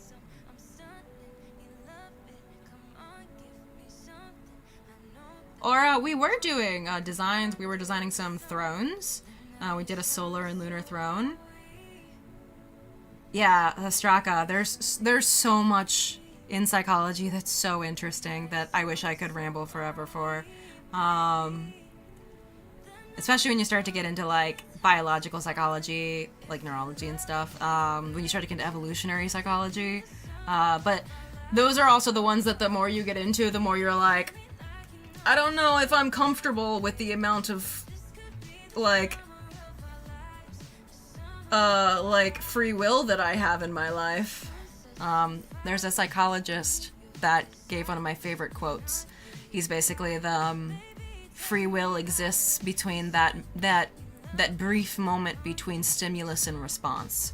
So humans we have a superpower called metacognition, which basically means that we can think about our own thoughts and our own behavior in ways that other animals can't. We have different neural pathways that let us do that. It's the default mode network.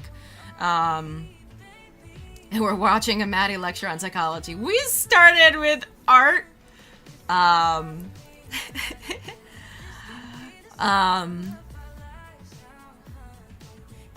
lost my words. Default node network of metacognition. Yeah, so we can think about our own thoughts, and we can like think about our own decisions and actions, and like rationalize and stuff. And even like the way that we tend to think tends to be geared toward our biology and our experiences, but we have that ability. We can capitalize on that split second between stimulus and response and choose to do something different than what we've let ourselves be trained to do. And that's where it comes into that moment where if your instinct is to think something poorly of yourself, it's like being aware enough to recognize that it's happening, and then also being aware, like even just recognizing that it's happening recognizing like, I'm doing the thing again. You don't have to scold yourself for it. Just recognize it then, and don't let it slide by as something normal. And it's something that should just happen in your life. And then being aware enough that when you notice that you did something good, taking the time to actually like praise yourself for it. Because think of your brain like a I always think of my brain like a dog. Like, it's trying its best. It wants you to be happy. You've trained it the way that it is through your behavior. And it's not, you can't just talk to it. You have to show it through behavior what the way it's supposed to act is. Holy spit, Frank? What?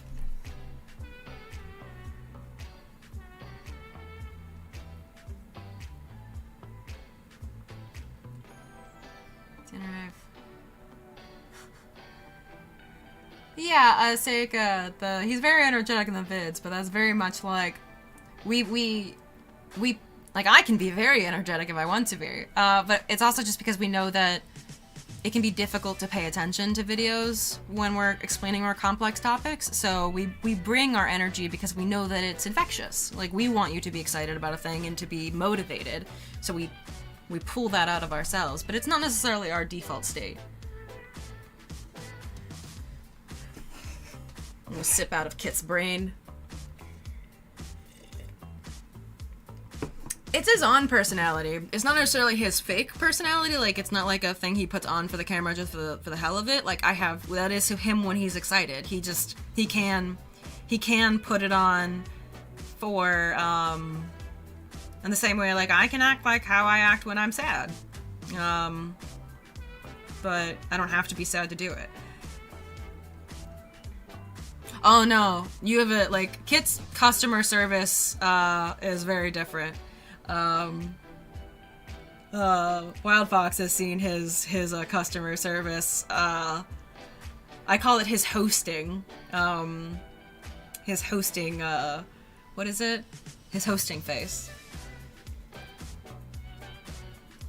As he feels like,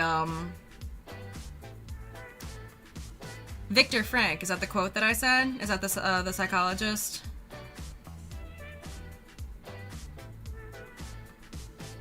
I don't remember saying any other quote, but things just come out of my mouth sometimes. It reminds me of like a late night TV show host, kind of like really like friendly and putting the onus on the entire, like, the other person, just wanting a person to be like as special and happy as possible. It's cute. That's why I call him a golden retriever. Kit just wants people to be happy. We were just talking about how I'm a phony, a sham, a mockery. I keep trying to tell them, you're a shy little golden retriever and you're trying your best. And they're like, Kit, no. And I'm like, he's a precious boy. He's trying his best. And he's a dork.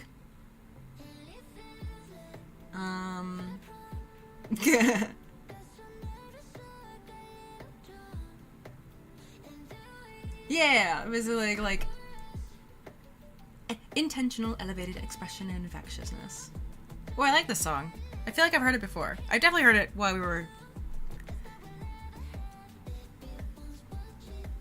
dishing Stump. Don't make the puppy sad. He's trying his best. We're probably gonna do that actually once we have a space, because then we actually have the space to do it. He's the goodest man. He is. So I didn't realize how pure of heart Kit was until we came back from, I think it was Reckoning 1. We were super exhausted. We were ready to do... I can pull up the thrones again. We were ready to do the recording. We were kind of out of it. And I grew up in Florida. I have an instinct to murder flying insects whenever I see them around me. And I swatted a gnat across the notebook. And he stopped talking.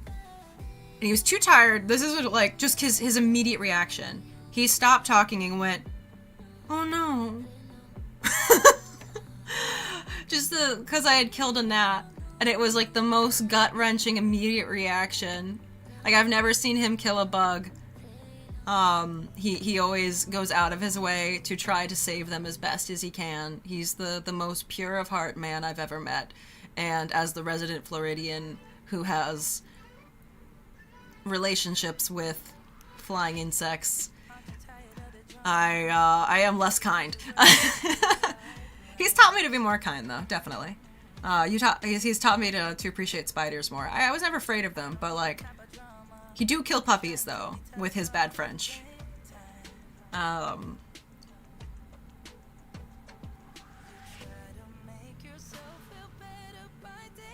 Oh, right, the thrones. I got busy reading the chat. I'm sleepy now. I'm probably just rambling. Spiders are cool. Through camping and LARPing and stuff, I learned a lot more of just how very rare spiders that'll actually bite you are, and how most of them...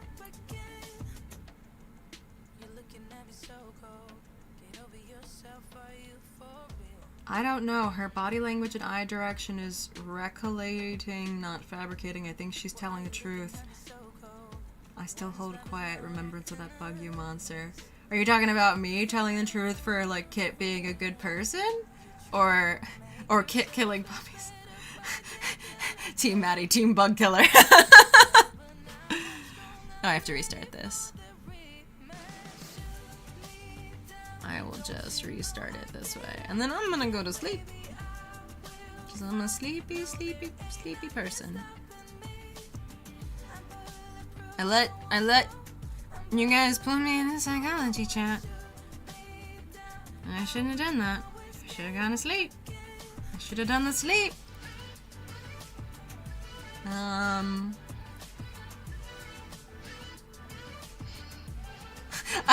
Rev Batcher.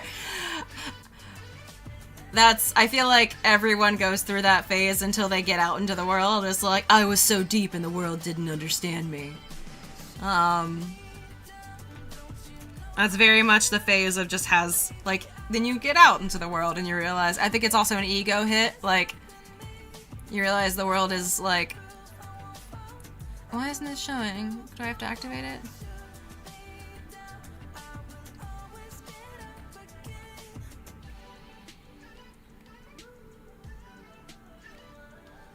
Why isn't it doing the thing?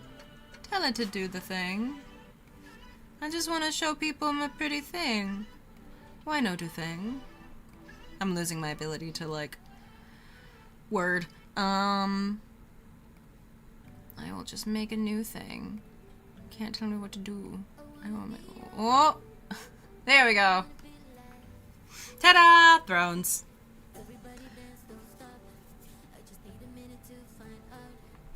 Can you see the hidden fox?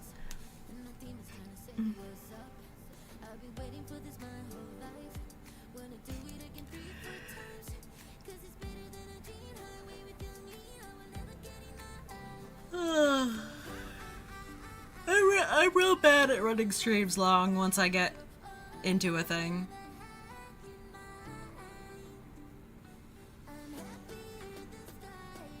Yeah, I'm not looking to move in everything across the country. That sounds exhausting. Quiet Foxy.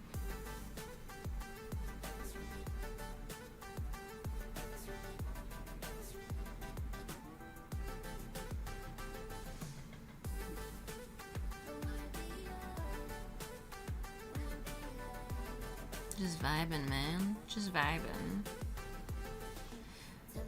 So yeah. Ah. Yeah, it is a long drive. I guess in retrospect, talk better to yourself.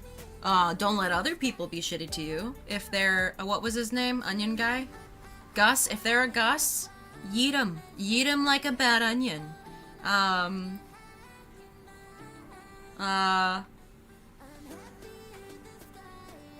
maybe make Mandalorian armor. It seems pretty cool. I forget any other topics we covered. I'm tired. Yeet Gus. Any Gus in your life, you yeet him. You don't let Gus make you feel bad about yourself in the same way you don't let you make you feel bad about yourself. Yeah, Kit will be there tomorrow. Bird's good, Gus bad. Unless you're a good Gus. We're not talking about you. We're talking about the Gus.